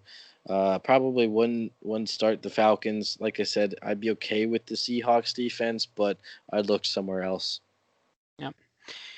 Both the kickers are kind of interesting to me, especially if this is a high-scoring game. Young Ho Koo, I actually had as my number 1 rated kicker, especially if this Falcons offense is high-flying as we all believe it to be. But if this is a high-flying game, I've actually streamed Jason Myers, who's Seattle's kicker, in a few matchups as well, especially since I think Atlanta's defense is going to struggle this year. So I actually think both the kickers in this matchup are startable.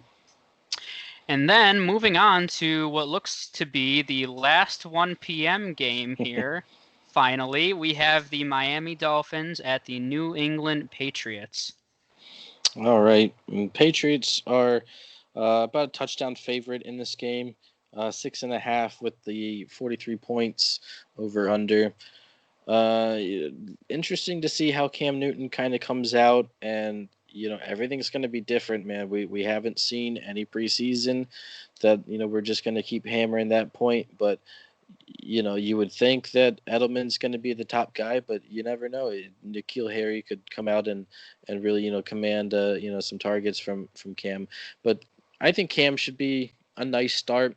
Um, he was a later guy, especially if you had your drafts, maybe early August or so, and he wasn't on the team yet.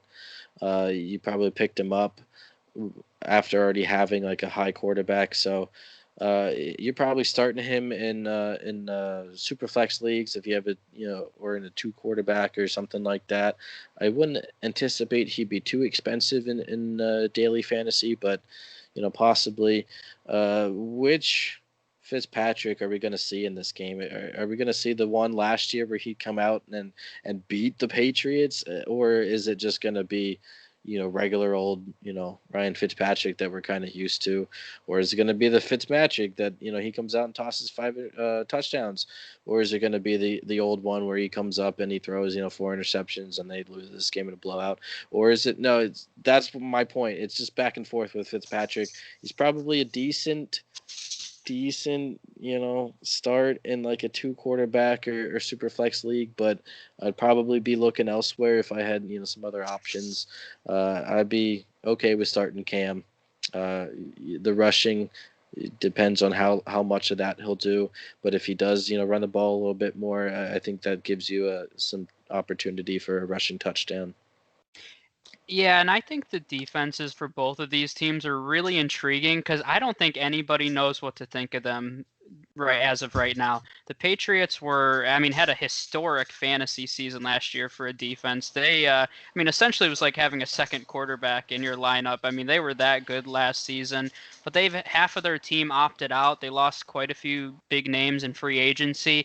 But the one thing to me is if there's a guy that knows how to scheme, it's Bill Belichick. So you can't say their defense is going to be bad. That's the thing with the Patriots. And then on the Dolphins side, on paper, I think they have a top 5 defense. That's on paper. That doesn't necessarily mean that's going to be how it plays out, but they made a lot of big free agent signings. They spent a ton of money. I love Brian Flores as a head coach and a defensive mind. So me personally, I'm actually trying to stay away from everybody in this game because I think it could be a defensive slugfest. I know there's a few guys, you'll talk about Edelman, who's usually safe in PPR leagues.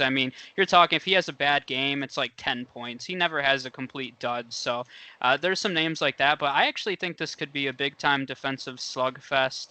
Jordan Howard, I've drafted as a flex kind of play in a few leagues. I'm not trusting him this week. The Patriots backfield, way too confusing for me. It looks like Sony Michel is going to lead the early down work, but once again, they still have Rex Burkhead. James White is taking the passing down work. It's a mess, so I'm not trusting one running back in this game. Yeah, the one league I'm in is like a hybrid dynasty, big keeper league, and Sony Michel was actually put back into the player pool to go into the draft, and I took him in the second round, and I'm really unsure how I'm gonna proceed.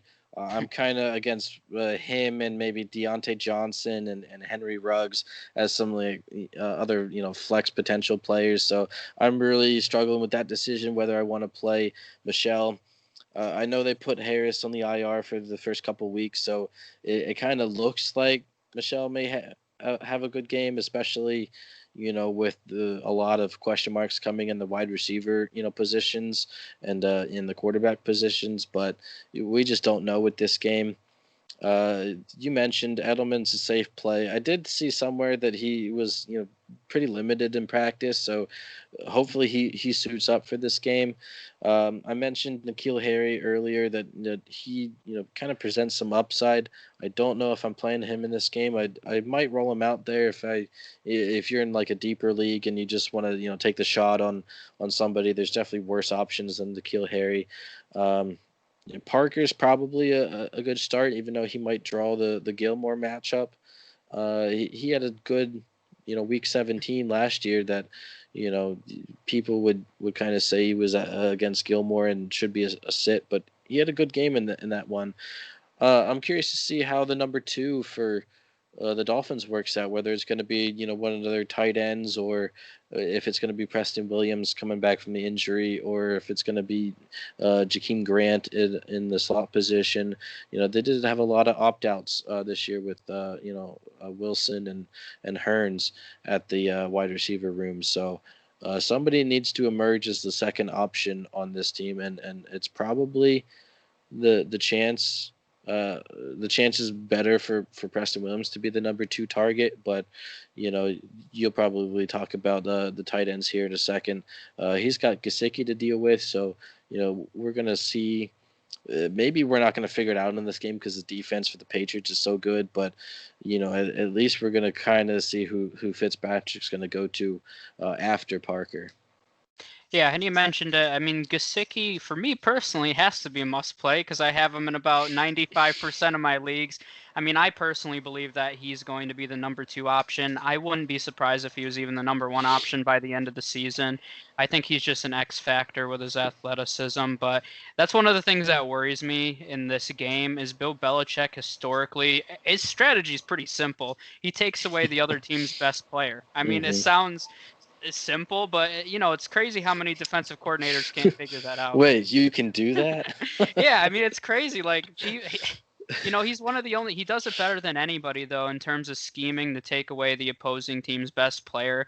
And I'm a little concerned that he could focus on Gesicki as a potential X factor and just eliminating him completely. So I'm starting Gesicki because he does have that athletic upside. Like I said, I'm not at a point where I'm streaming tight ends yet. So if you drafted him as your starter, you're probably playing him. But I am a little concerned.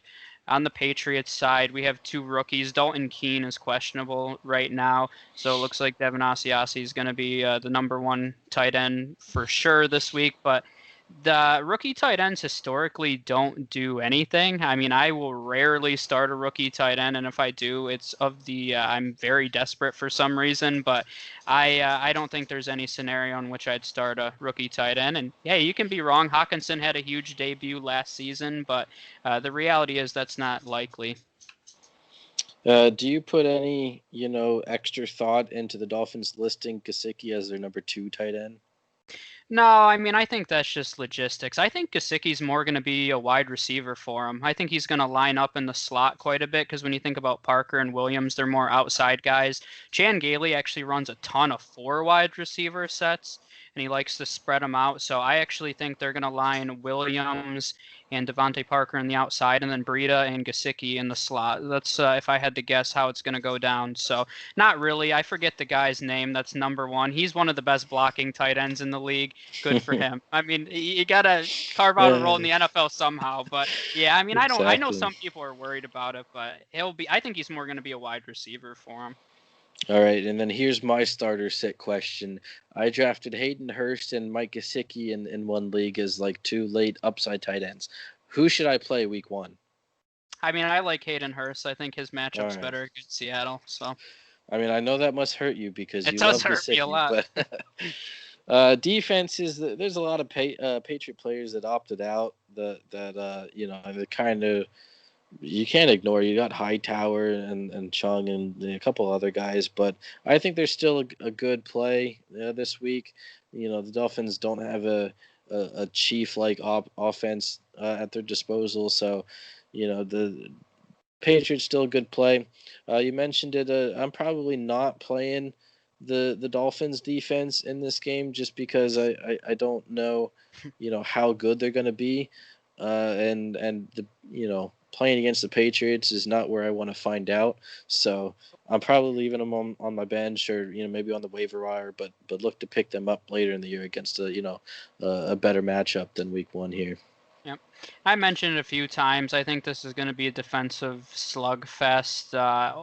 Most likely, I don't think it'll have huge fantasy implications for those defenses. I just think it's going to be a low-scoring game more so.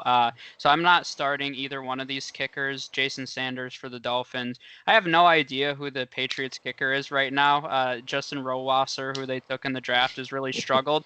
And in true Bill Belichick form, he has not announced a Week 1 starting kicker. So, So let's just bring back Ocho Cinco to kick for him I again. mean, at this point, why not give it a whirl? And that's it for the 1 p.m. game. So we are moving into the 4 o'clock games. I think we only have 3 here. So the first one is the Chargers at the Bengals at 4:05. All right, Chargers are 3-point favorites in this game, with the over/under being 43. I'd be taking the over in this game. I think the defenses don't really present themselves as a huge challenge for me, and I'm really looking forward to what Joe Burrow is going to do out of the gate. I think he's got a healthy Green. He's got Boyd. They got a plethora of weapons there to use, and I just feel like he's going to come out against the Charger defense and hopefully show what made him the first pick in the draft. I feel like they'll be throwing the ball a lot.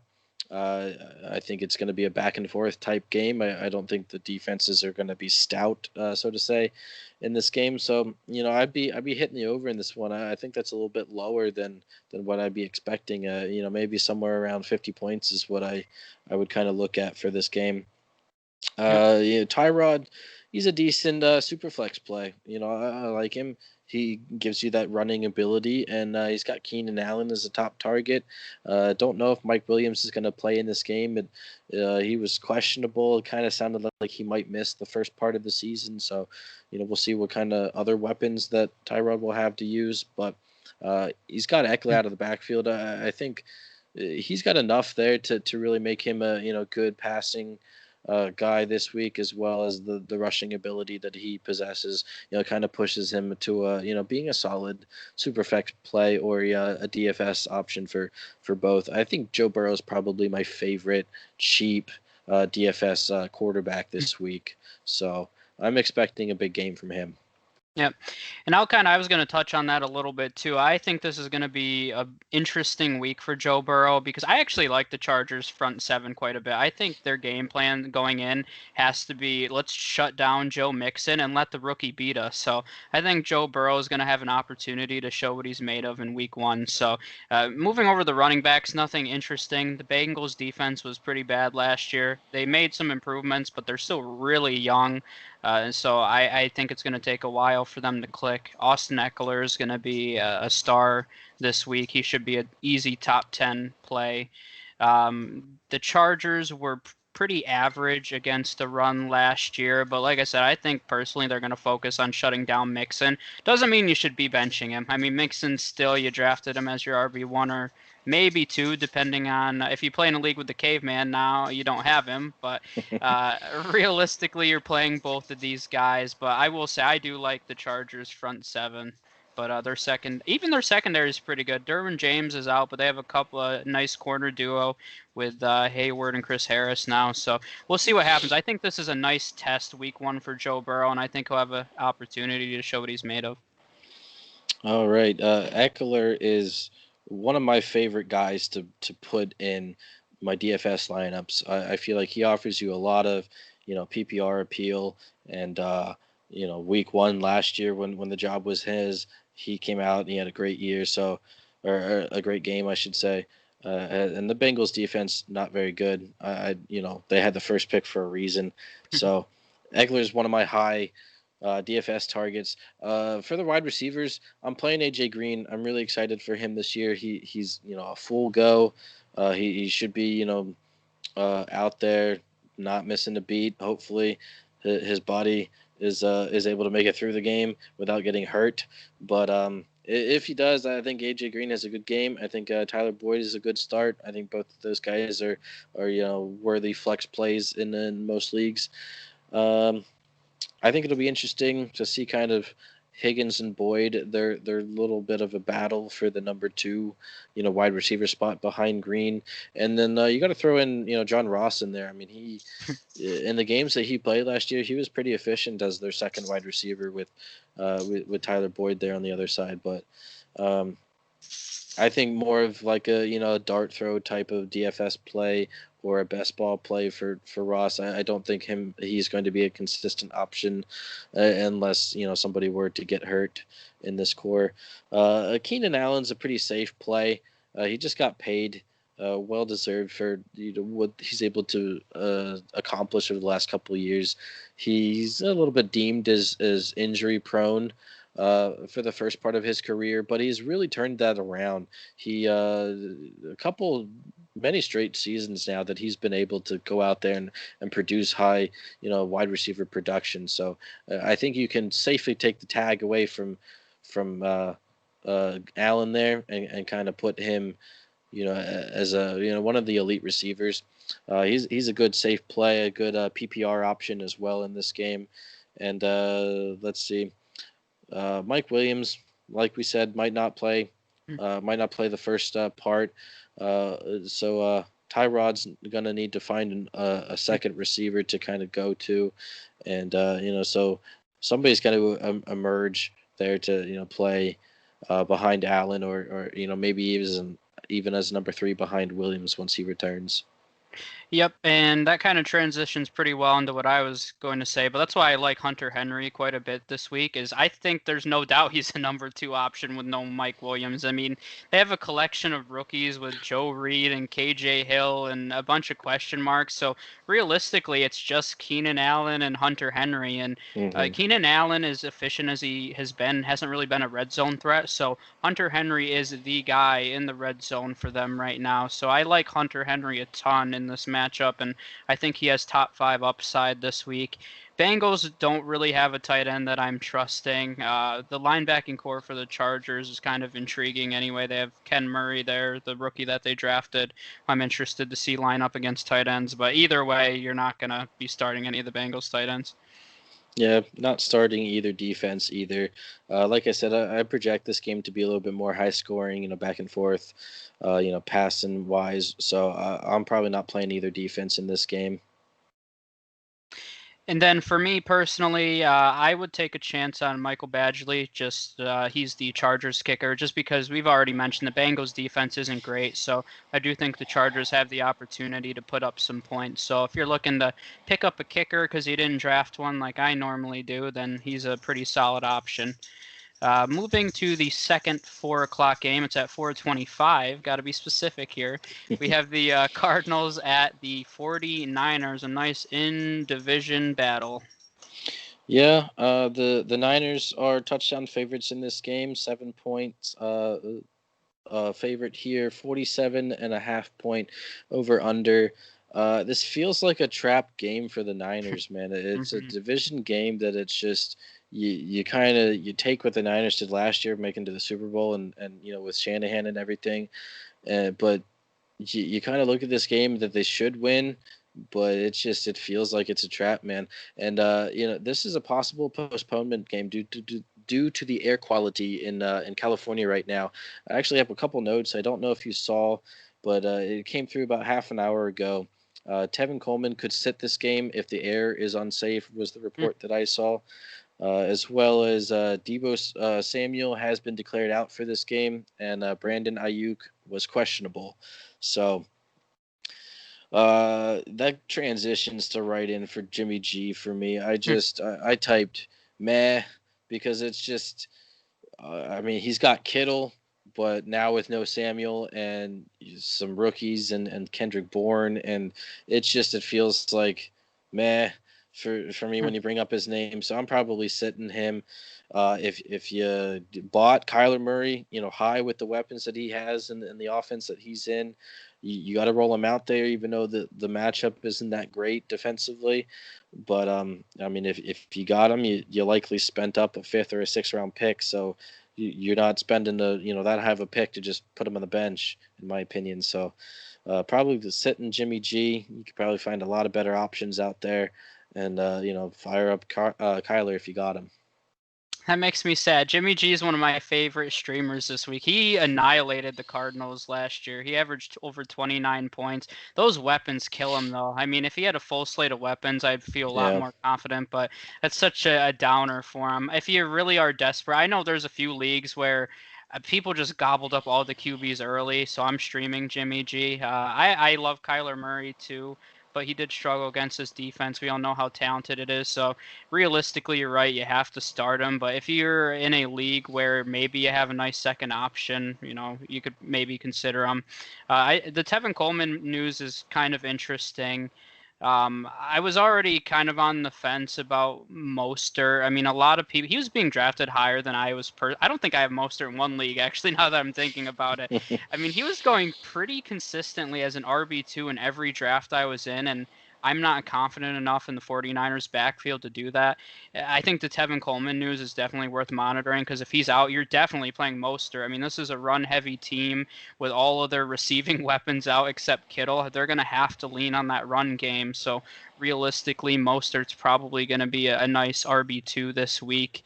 The 49ers defense was very strong against the run, so it's a tough game for Kenyon Drake. But he did play them twice last season and had low RB2 numbers, so we might not get the big top 10 game that we're hoping for from Drake, but he's still a solid RB2 play this week. Yeah, I believe I saw it on Sleeper somewhere.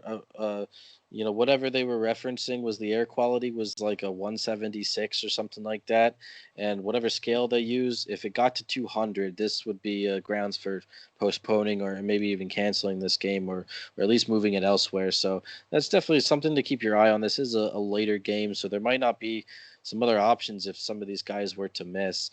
Um, I had started off with my notes on this game that this was dependent on Debo. I want to talk about him for a little bit because he got hurt, and right away when he got hurt, he was just like, man, that sucks because you're really excited for what Debo Samuel can do, but the timeline kind of put it to right around now, right around the start of the regular season that he was going to be out.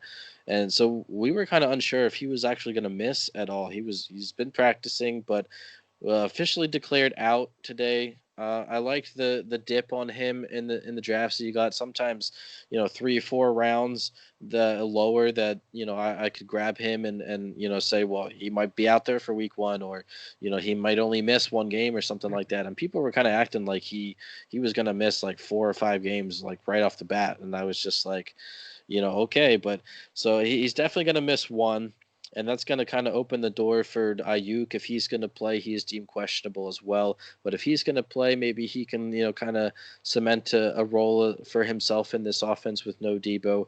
Kendrick Bourne kind of comes in as the number one receiver, you would think. So, maybe an interesting DFS play. I don't think you're really, kicking somebody out of your lineup to play Bourne, but maybe in a deeper league, if you need a flex start, you can roll out with him. Let's see. Hopkins is the new addition for Kyler Murray. You're obviously playing him. I think Christian Kirk kind of presents a nice mid-level start as well, a decent flex option. And while I'm not playing Larry Fitzgerald, I feel like he just only helps Kyler Murray. So that kind of gives me a little bit more confidence with Murray having a veteran, red zone, kind of threat there with Larry, but probably not putting him in your lineup anytime soon. Yeah. Tight ends, it's pretty simple. George Kittle, you drafted as the first or second tight end off the board. He's the man. I mean, with all these weapons potentially out, I mean, it gives him even more value as their number one target that he already is. So it just solidifies that. We already know how terrible the Cardinals were against tight ends last season. I think this is going to be a fun one because I think that's why they drafted Isaiah Simmons. And I said this in an episode a few days ago, but that's a welcome to the NFL if I've ever seen one. Welcome Isaiah Simmons. Go cover George Kittle. So Yeah. I think it's going to be a huge test for him. I'm really interested, and as much as I think Isaiah Simmons has that ability, that's George Kittle's matchup. And then on the Arizona side, not really a tight end I'm trusting probably for this entire season. Some people like Dan Arnold as a sleeper tight end this year. I'm not as confident just because I think they have lots of weapons ahead of him. Even throw Kenyon Drake in there. It's a situation similar to Ian Thomas. I mean, are you going to trust a fifth receiving option in an offense? Even the Cardinals, who have a better passing offense, I'm still not. So 49ers are a tough test, and I'm definitely not starting him this week. Yeah, defense is another tough test. Speaking of which, Niners have a tough test this week, and you drafted them as a top defense, man, and they got a really good front seven. They can get after the quarterback, create some pressure. A really good secondary with led by Richard Sherman there, but tough matchup against Kyler and this offense that's kind of going to be perceived to spread things out and really air it out, with the air raid system in its second year with Clinksbury there. But if you got the Niners, you probably got to play them. It's not, I wouldn't expect tons of points, but they can get some turnovers for you. And if you somehow got the Cardinals, I'd probably stick them on the bench, even though it's a decent matchup, especially with these weapons are out. Yeah, I'm not trusting either one of the kickers this week. Usually, both of them were top 10 guys last year. Zane Gonzalez for the Cardinals, Robbie Gould for the 49ers. If you wanted to start one, Gould's not a bad option just because the Cardinals defense isn't as strong, but we've mentioned it. We don't know how this offense is going to come out. So realistically, even though season long, these are guys you're probably going to be playing this week, they're not ideal. Then we will head over to the last 4 o'clock game. For me, this is the most exciting game of week 1. We have the Tampa Bay Buccaneers at the New Orleans Saints. Yeah, Saints are 3.5 favorites in this game, so just a little bit above a field goal. The over/under is 49.5 points, so another one where sports books are kind of anticipating a little bit of a higher scoring matchup in this game. Mike Evans is likely going to miss. He's deemed doubtful in this game, so another one that you're going to have to make some pivots on and maybe go for some of these flex level guys that we've talked about previously, but. Um, I started off with the quarterbacks. When talking about Brady, I'm probably fine playing him, and I also put down that I wanted to see how it goes for him in the start out, and I guess we're really not going to see that now with Evans potentially missing, but I really wanted to see how it shakes out in the first week. This is a tough defense that they're going to be playing against in a division game on the road, so. Welcome to Tampa there for Brady, and then now you're going to take away his top receiver potentially. So uh, I wanted to see how the targets were going to be split up between Godwin and Evans, but I guess we're going to have to wait for that if Evans can't play. Godwin, or I'm sorry, Brady still has Godwin, and he's got Gronk, and he's got a plethora of tight ends to work with. So it's not like he's at a lack for weapons, even if he's got one missing in this game. But I think it overall probably takes a bump down in the offense, and probably shifts the defensive coverage over to Godwin a little bit. So it'll be interesting to see how much of a game that he can put forth, being the number one now with no Evans presumably. Yeah, and I think one of the most underrated pieces of this game are actually both teams' defenses are pretty good. The Tampa Bay had a really strong second half. They were the second highest scoring fantasy defense, and they actually came out, and the Saints were actually pretty solid and made some improvements this offseason as well. So I think this is just a fun game all around. Looking at the running back situation, the Saints allowed the fourth fewest points. I saw somebody post in the hotspot, and I haven't fact checked this, that they haven't allowed a 100-yard rusher since week 15 or 16 and since 2017. I don't know if that's necessarily true, but I mean, I look back to last season, it definitely didn't happen. So this is a very strong run defense. Leonard Fournette's just coming over. I'm not trusting him yet. Ronald Jones, it sucks for those of you that had high aspirations for him this year. I drafted him as my fourth running back in a few leagues and was hoping he would have some upside, but I don't know how this backfield's going to play out, and this is not the week to figure it out against the Saints' tough run defense. So I'm leaving both on the bench. The Saints allow, or the Bucks allowed the second fewest points to running backs last year, but you're still starting Alvin Kamara. I mean, he was very successful against them still, and just because of his receiving floor, if anything, he doesn't necessarily rely on getting 20 carries because he can have 5, 6, 7 catches out of the backfield. And interesting enough, I went back 2 years; he's averaged over 20 points against the Bucks. So, and he's kind of carved him up out of the backfield as a receiver. So he's definitely a top play as you drafted him to be. Yeah, like I was saying, I have some more questions on the Buck side that I didn't even bring up. Drew Brees, I think he's a nice, safe play at home. The defense for the Bucks doesn't scare me that much, but I think roll Drew Brees out as normal. And I kind of touched on it with the Buccaneer wide receivers, but you kind of have to go forth with no Evans in this game, and so Godwin's going to get the bump up, and Scotty Miller is going to kind of be a guy that will get some targets out of the gate. So he's a decent DFS play. You're obviously starting Michael Thomas. I don't need to really go into that one. Sanders is a wait and see for me. Emmanuel Sanders for the Saints. I feel like he's going to help out this offense as a whole, but I don't think that's going to necessarily translate into individual success or fantasy success for Sanders. So he might be a decent flex option. You could go worse if you need somebody to put on in your lineup there, but just for me, I think he helps out the offense as a whole, but I probably would keep him on my bench in the first week here. Yep, I would agree with that. Moving over to the tight ends. Buccaneers really struggled against tight ends pretty significantly last year. So Jared Cook is actually a must start for me this week. I think that he could be a big part of this offense this week, and I think he'll have a nice game.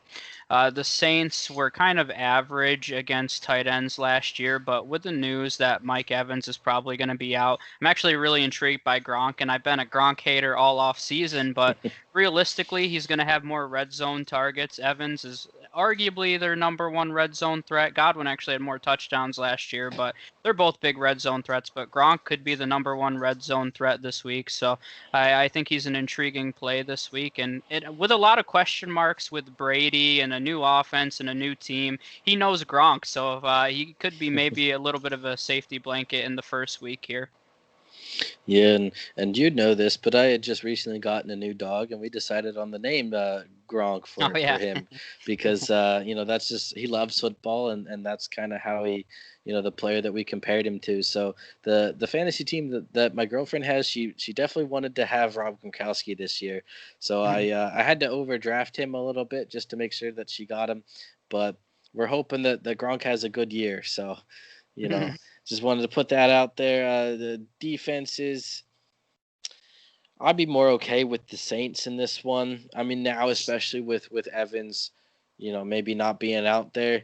I don't think I'd be wanting to roll the Bucks defense. I think the Bucks have a little bit of a better defense, than the some of the others in the league, maybe towards middle of the pack. But this is not the week to put them out there. So, I'd be fine with the Saints, but sit the Bucks if you got them. And then for the kickers, we're expecting both of these offenses to be high-powered this year, so these should be two of the highest-scoring kickers in the league. If this is the offensive slugfest that a lot of people are predicting it to be, they'll both be plays. Ryan Suckup is now the kicker in Tampa Bay. In case you didn't know, they waived Matt Gay, and Will Lutz is still the kicker for the Saints. And then we are to the Sunday night games, and we haven't even got to talk about our teams yet. So the next two games, we get to talk a little bit about them here. But Sunday night, we have the Rams opening up their new stadium, and they're playing the Cowboys at 8:20 Sunday Night Football. Yeah, just you mentioned Ryan Suckup. I always flash back to that moment a couple of years ago where he was on the Chiefs and he ended up missing the kick in overtime against the Chargers that if he would have made it would have sent us to the playoffs. So I always hold a grudge against Ryan Suckup for that. But moving on, Dallas is 3-point favorites in this game. And 52 points, it seems like it's a higher total than I would have expected. But, these offenses can click on certain weeks, so, maybe they can get up there. But if I was betting on this, probably take the under. I don't know if they might get up that high, but I think Dak's a good start. Obviously, one of the, top 5 or 6 guys drafted, so you're probably rolling him out there. Not necessarily a terrible matchup for him. The Rams defense is, pretty decent, but, if you got Dak, you're playing him. Goff, I have a little bit more confidence in a super flex type of league.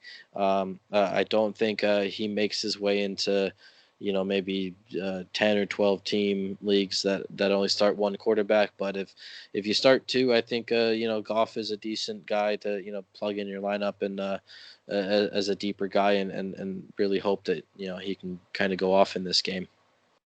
Yeah, this is a big year overall for Goff. There's a lot of question marks in the Rams' backfield, so I'm kind of interested to see if they put a lot of this offense on his shoulders. For the running backs, I think Zeke's going to have a huge week this week. The Rams weren't very good against running backs last year, and they lost really their two best linebackers. So I think they could really struggle in the run game. So Zeke is you're already starting him, but I think he has number 1 overall running back upside this week.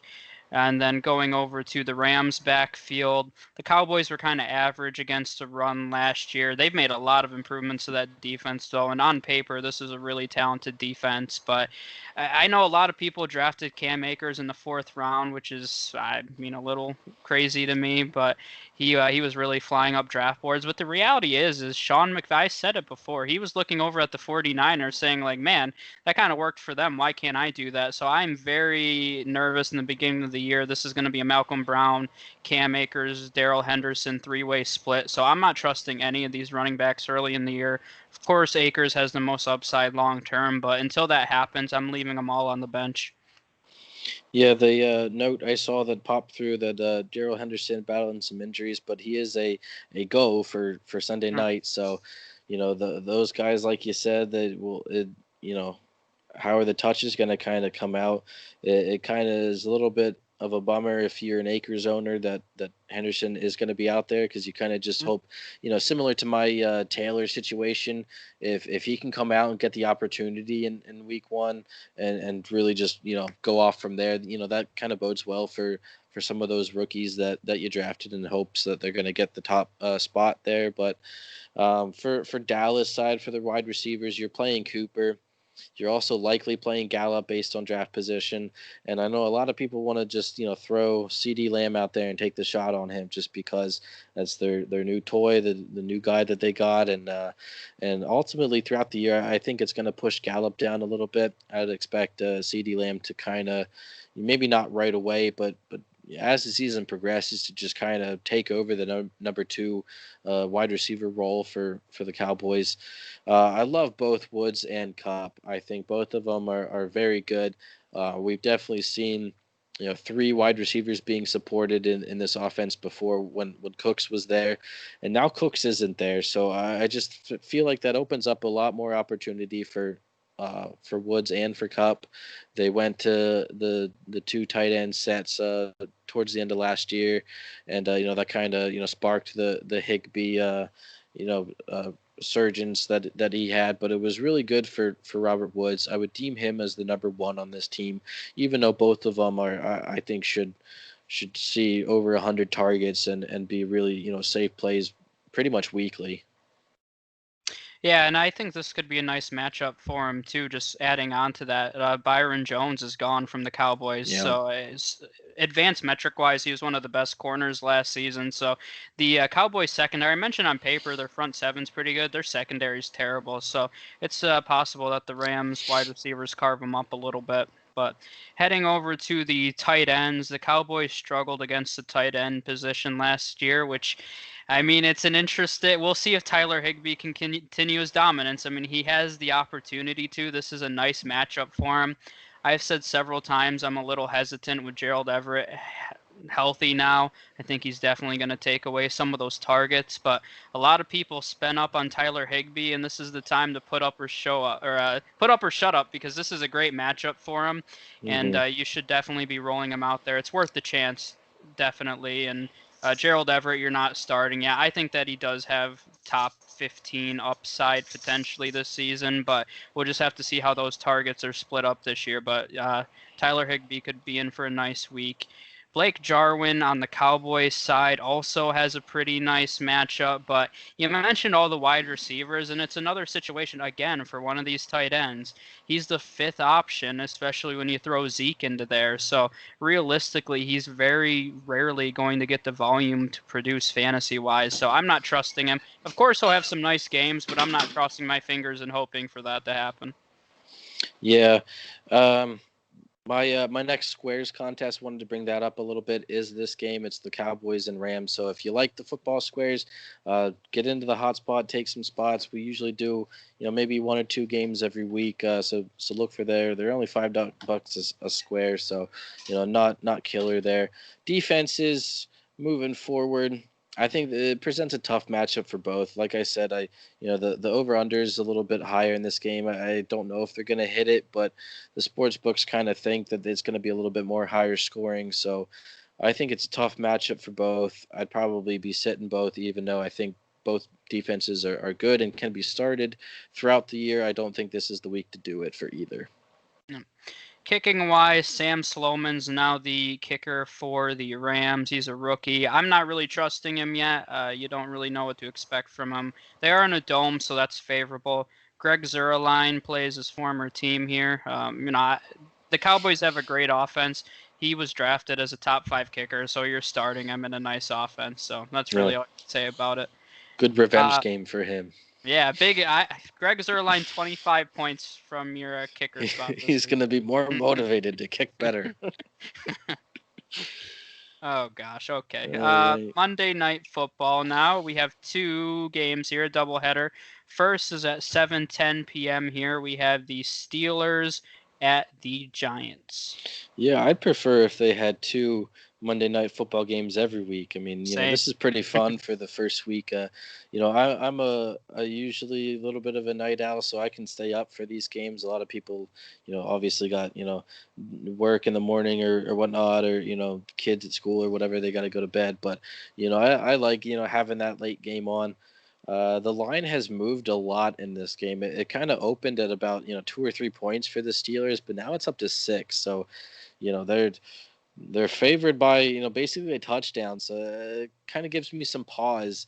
I we were talking about this earlier, uh, talking about our survivor picks, and you kind of brought up that why don't I pick the Steelers with this good matchup, and it's just because they give me pause, man. And besides last year, our defense has been very bad, especially in the secondary, able to stop these mediocre type teams and these middle of the pack teams that don't really offer a lot of competition, that they should come out and win this game, but they just happen to do so anyway. So I do feel that Pittsburgh can come out this game. I feel like Ben can come out, and this is a really good kind of a lesser opponent for him to start off with and kind of get back into a rhythm after missing last year. But it does give me a little bit of a worry coming out and maybe being a little bit flat against a team that we should win against. Talking about Pittsburgh, but.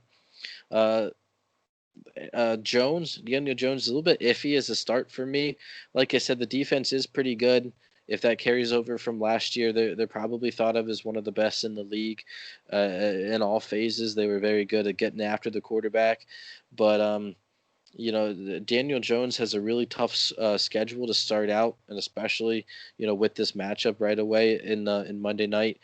But if he comes out and he has a decent game in this game, and he has maybe 300 and a couple different touchdowns, I have a lot of confidence moving forward in Daniel Jones, that if he can come out against this kind of defense and put up a good game, I think you can just kind of not worry so much about the early season schedule for him.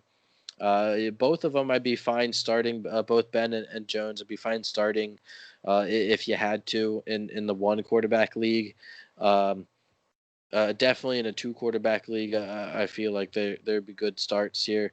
Probably not trusting either in DFS. I'd probably look for some other options, but I think both of them have a good game, and then, like I said, if Jones does have the good game, then I feel like moving forward, he could be a nice option for a lot of different owners out there.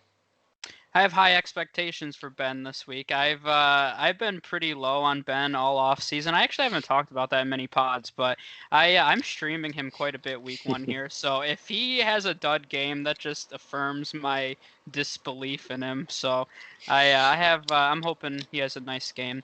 Going over to the running backs, the Steelers have a really strong run defense, obviously, but I mean Saquon's a must play no matter who he plays. He's proved to be pretty matchup proof in the past, so I can't imagine a situation in which you're benching him. Giants allowed the 18th most points to running backs last season. They should be a little better, and they struggled overall run defense wise. With Blake Martinez coming over, they should be a little better, but they shouldn't be significantly improved. But either way, James Conner to me is the bell cow whenever he's healthy for the Steelers. So he's a must play, and he's got top 10 upside as whenever he's in the lineup. All right, wide receiver wise, Juju is in. I mentioned I got a dog named Gronk before. My cat's name is Juju, so uh, Juju is in. You kind of have to get back on the wagon here with Ben back, and kind of just throw out last season. I feel like there was a lot of injury concern, a lot of injury struggles. He was out for a couple games. He dealt with some bad quarterback play, but Ben is back, and therefore you got to put Juju back in there. Uh, Deontay Johnson has been dealing with the foot injury. He missed a couple practices. He was full today though, so that usual trend that maybe missed or limited, and then progressing to a full practice on Friday, generally makes me feel like he's going to play in this game. So I had put down in here that James Washington, if Johnson were to miss, would be a decent DFS play, deep option. But I mean, you still can. I wouldn't expect much from him now with both Deontay Johnson in there competing with Washington. But I feel like that this is a sneaky core. I mean, obviously, it's not the Antonio Brown, wide receiver core for the Steelers that we've seen in the past, but Juju can definitely, be that number one. He can, produce the wide receiver number one numbers, and then Deontay Johnson had a really, stellar rookie season last year, and he kind of goes under the radar a little bit. James Washington's been in the league for a couple of years, and he had some bright moments last year, even despite the lack of quarterback play. So I'd like them moving forward. Deontay is probably a flex play in this game, and probably not playing Washington in your season-long leagues. On the other side, the Giants also have a very deep core. They have Darius Slayton and Shepard, Sterling Shepard, and then Golden Tate. And each one of those guys is kind of their skill set is for different things. Tate's more the rack and reception leader, possession type of guy. And then Slayton's more thought of as the down the field guy. And throughout the off season, I've kind of been down on Slayton a little bit. I have risen on him though, mostly just because I feel like Slayton's good games last year came when Eli was the quarterback later in the season. But he did have a couple bright spots with Jones, so I feel like moving forward, Slayton probably can show enough to be the one in this offense. And then Shepard's just kind of the middle guy. He can go deeper. He can go, shorter. So, for me, that's kind of the pecking order. I'd probably want my chance for Slayton first, and then Tate second as the second option there. The more the receiving option or the guy that gets a lot of receptions, and then Shepard's kind of in the middle. So starting wise, I'd probably you probably don't have confidence starting either one of them, but I'd take the shot on Slayton, and then if you need the safe guy, I'd probably be fine going with Tate in a deeper league. Yeah, and you kind of mentioned it with the Steelers wide receivers. I think their pass catchers as a whole are really intriguing. I mean, even starting with Juju, we haven't seen him have that success as a number one guy yet, so he still has to go out there and prove it. He has all the ability in the world. Deontay Johnson, a lot of people love his upside, including myself. James Washington's been solid. They drafted Chase Claypool, who a lot of people are excited about his talent. And then we have Eric Ebron, who I've seen a few reports come out saying he's been a nightmare matchup in training camp. I never read too much into that, but it's still an intriguing report nonetheless. So if you're looking to stream a tight end, I think he's a pretty solid option. Both these teams last season were kind of average against tight ends, so the matchup really doesn't matter too much in this case. So Ebron's a really interesting streaming option to me. I'm not sure where he's going to fall in that pecking order yet, and that's kind of where my hesitation is, because could he be the number 3 option behind Juju and Deontay? Possibly. Could he fall behind James Washington, Claypool? I mean, it's all possible. So that's my hesitation with him. We'll have to see where it shakes out. But he is very athletic and has a little bit of upside there. Evan Ingram on the other side, you're playing him all day, every day. I had to check the injury report twice just to make sure he wasn't on there, and in fact, he is not. So Evan Ingram's a 100% play, and he's an underrated talent, honestly. I mean, he's one of the most athletic and just purely talented pass catchers at the tight end position in the entire league. So when he's healthy and on the field, you're playing him.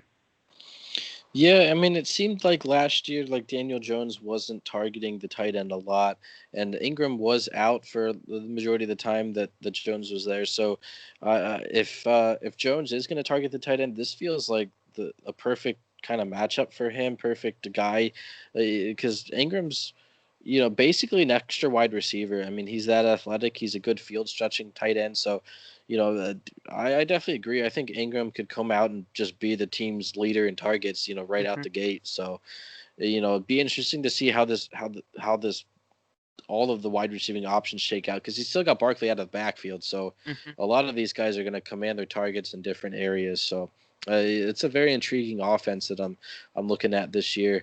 Defense wise, I touched on it. You're playing Pittsburgh. They're one of the top ones drafted. This isn't a fearful matchup that they're just going to get run all over on or scored up on a lot. So I'm fine playing Pittsburgh. Probably steering away from the Giants. I don't think a lot of people drafted them as like a top defense or anything like that. But I hope you not. know, yeah. I mean, even if you're in a deeper kind of league, just let the Giants go this week. Yep. Yeah, and in that regard, when you're looking at the kickers, Graham Gano right now is listed as a starting kicker for the Giants, Chris Boswell for the Steelers. The Steelers should be able to put up a decent amount of points against the Giants, so I don't mind starting Boswell this week. But we'll head over to the very last matchup of the week, the second game of the Monday night doubleheader. We have the Tennessee Titans at the Denver Broncos at 10:20 p.m. Eastern Time.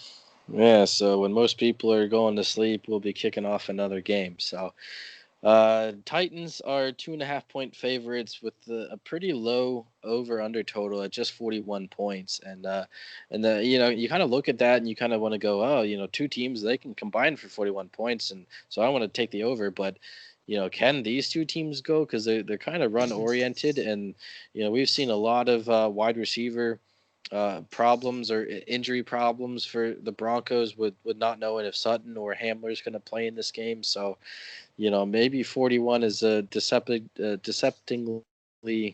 right number for the over or under in this game.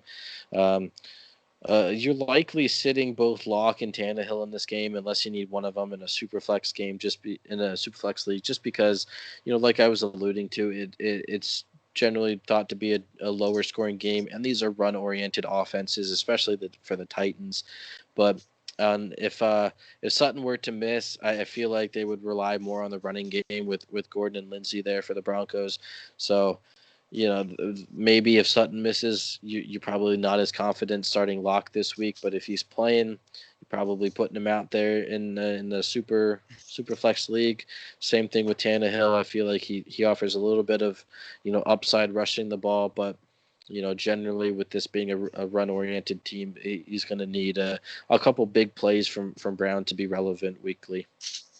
Yeah, and you kind of alluded to it a bit, but I think that I don't want to say it's being overrated, Von Miller being out for the season, but the Broncos do still have a strong defense, so their pass rush won't be the same, but they still do have a strong defense. Moving over to the running backs, both of these teams were kind of average against the run. Denver was actually a little better last season. I know a lot of people aren't trusting Melvin Gordon. If you can afford to bench him, I definitely would be in this matchup. I'm not quite as scared that he's going to be splitting with Philip Lindsay as other people. I mentioned it several times, but I think he's much more talented.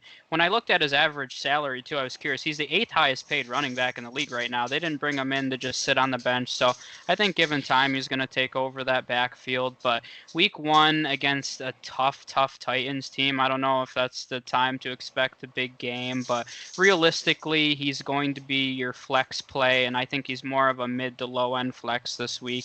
Andy has been pretty banged up this offseason. He is a full go, though, wasn't on the final injury report. Derrick Henry on the other end, I mean, he proved through his playoff stretch he's matchup proof, so you are not benching Derrick Henry for anything.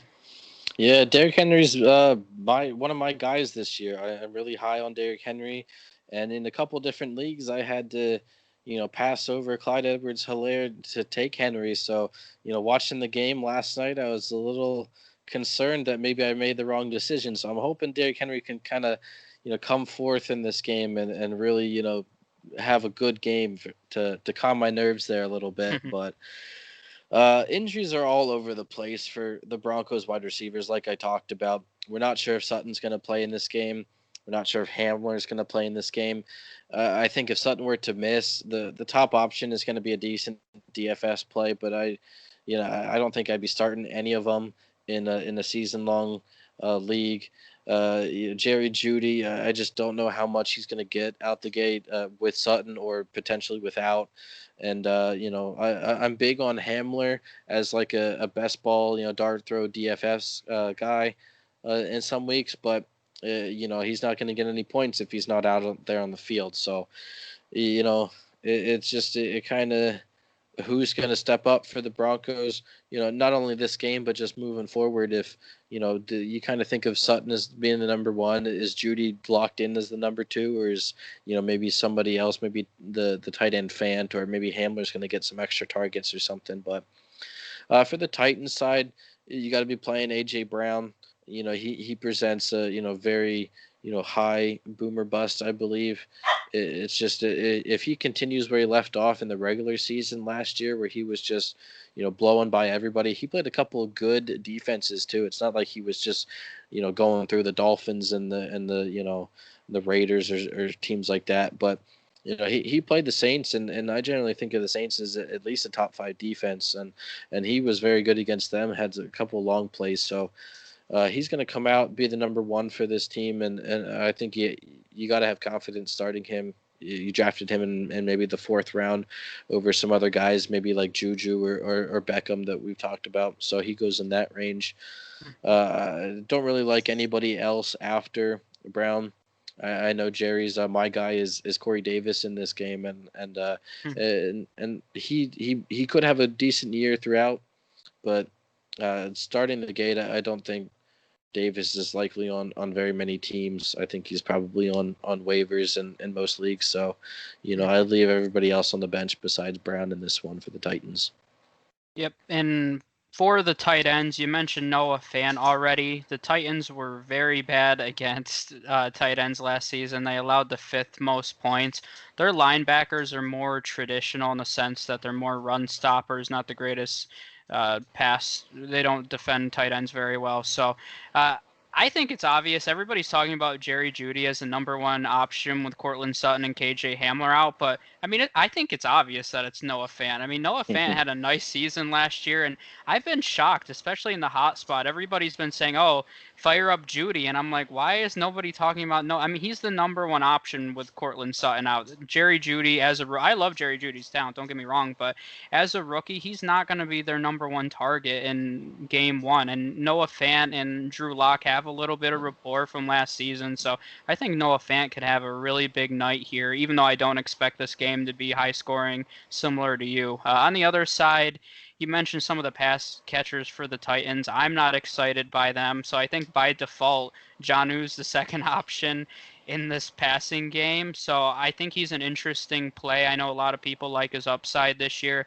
I think the kind of offense that the Titans run limits his upside, but in this case, they have some other options that are potentially out or limited, even with Corey Davis and Darrington Evans, who's probably going to be involved in the pass game. So Jonnu is the second option. I like his upside this week. I think that he'll have a steady amount of targets with 5 or 6, so he could have a solid game for you. Yeah, defensive side, I think the Titans are a decent stream for you this week if you need somebody. They're going in the late games, so maybe they're one of those candidates where if you're leading, you bench the defense type of scenario. But they're a nice stream this week. I did like the Broncos, but with no Vaughn, I kind of feel like they're borderline droppable. I just feel like Bradley Chubb is going to be good, but only so far. So I just maybe they'll get their starts somewhere against some weaker teams, but I wouldn't be playing them in this game. And I kind of think that they'd be on the waivers at this point. Yep. And then finishing it off with kickers, because they're people too. I'm not starting either one of the kickers this week. We've mentioned it, but I do think this will be a defensive slugfest. For some reason, I feel like it's going to be the kind of game that's 10-13, just really low scoring. So maybe not that low. Maybe I'm being pessimistic, but Brandon McManus for the Broncos not starting. I personally didn't realize Stephen Gostkowski was the kicker for the Titans. I was doing a depth chart review a few days ago, and I was like, I didn't realize he signed with them. So he's their starting kicker, which is intriguing, but still not playing him. So that's it for us then. That was 15 games in one episode. So we went through quite a bit of content. Apex, any final thoughts that you want to finish up or wrap up with? Football is back, everybody. Yeah. It is awesome that we had a game last night. It was great.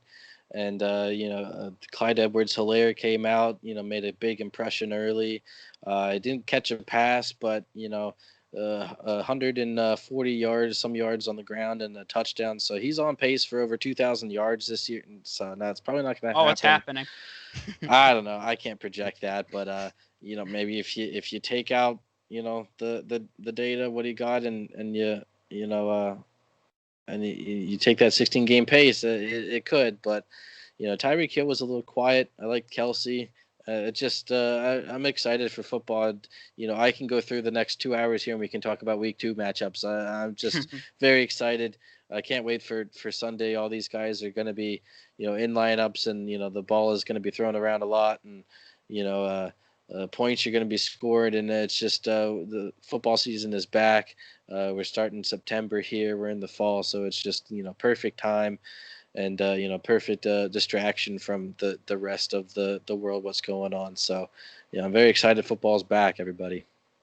Yeah, and I can say for me personally, so this is going to be my 19th season playing fantasy football, and this is the first off season where I've been involved with a page and talking with all you guys all off season. And one of the things I'm really excited for is just seeing all of our predictions come to life or completely die both ways. Because realistically, we've all made predictions that are going to be terrible. We've probably made some predictions that are going to be pretty good, and I'm really excited because we've all talked pretty significantly, both on camera and in our group chat. So that's what I'm personally looking forward to, is just seeing a lot of those predictions through. So that's the time of year it is, though. It's, we can make predictions all day, but this is the time of year that we prep for. When we talk all off season, when we go live, when we're recording all these episodes, it's for this moment. So I'm personally really excited for it, and I think there's going to be a lot of fun smack talking that comes out of it. So I'm looking forward to that. Yeah, I'm really hoping that DK Metcalf hits this year, because I just have that guy everywhere, man. I'm so excited for what he can do on the field, and it's just like, I make that prediction for myself too, because it's I look at what he presents, but it's also for everybody else, because I'd advise people to start DK Metcalf or to draft DK Metcalf, and I have a lot of friends that they are in the group as well. They watch some of our episodes, and I've told them, go after DK Metcalf, and some of the other friends in our Beat the Adam admin leagues, they're like, who should I go with, and I'm DK Metcalf, and Yeah. so it's like fingers crossed on all the guys that you tell somebody to go out and get, because you got high hopes for. You're just really hoping that they hit. So hoping he comes out, especially with the week 1. Especially DK Metcalf is the one that I'm really hoping it hits on this year. You set yourself up nice week 1 against the Falcons. So week 1, I'm already giving it to you. And now if he has a dud, you might have some questions. We might just need a Q&A on DK Metcalf next week if that happens. I might not be here next week if he has a bad game, but I mean, if he has a good game, then I'm just going to be wanting him to play the Falcons every week. So, but lots of stuff to look forward to. I was just messaging somebody on Facebook, one of the members from the hotspot, and he was commenting, just as an outsider, how much interaction we've had in the hotspot. We've had 1 billion posts, it seems like, every day, which is fantastic. So I appreciate everybody who's participated. I always say keep the conversation going, because that group is for you guys. It's not just for us to post content. It's for you guys to ask questions, give your own advice. We're all here to just talk some football, baseball, mostly football right now. I mean, I'm into NBA and MLB, but it's still all about the NFL right now. So post any thoughts, questions that you have, any notes, anything that comes to mind. So keep that going. If you don't already, make sure you subscribe to our YouTube channel and wherever you listen to podcasts. We've had quite a few people subscribe over the past 2 weeks, so I've been encouraged by that. So keep that up, subscribe. You'll get a notification anytime we post content. We're going to be posting different videos 7 days a week, so lots of stuff for you guys to keep up on. And we're here to help you win a fantasy championship as we try to win one ourselves. We don't just give advice, we actually play out that advice. And you kind of mentioned that with Metcalf. I think that's key, though. It's not just us saying this. When I talk about Miles Sanders, I have him in 1 million leagues, so I have something at stake as well. So I think there's something to be said for that. But just follow us, subscribe everywhere. We appreciate the support, and we'll see you guys next time.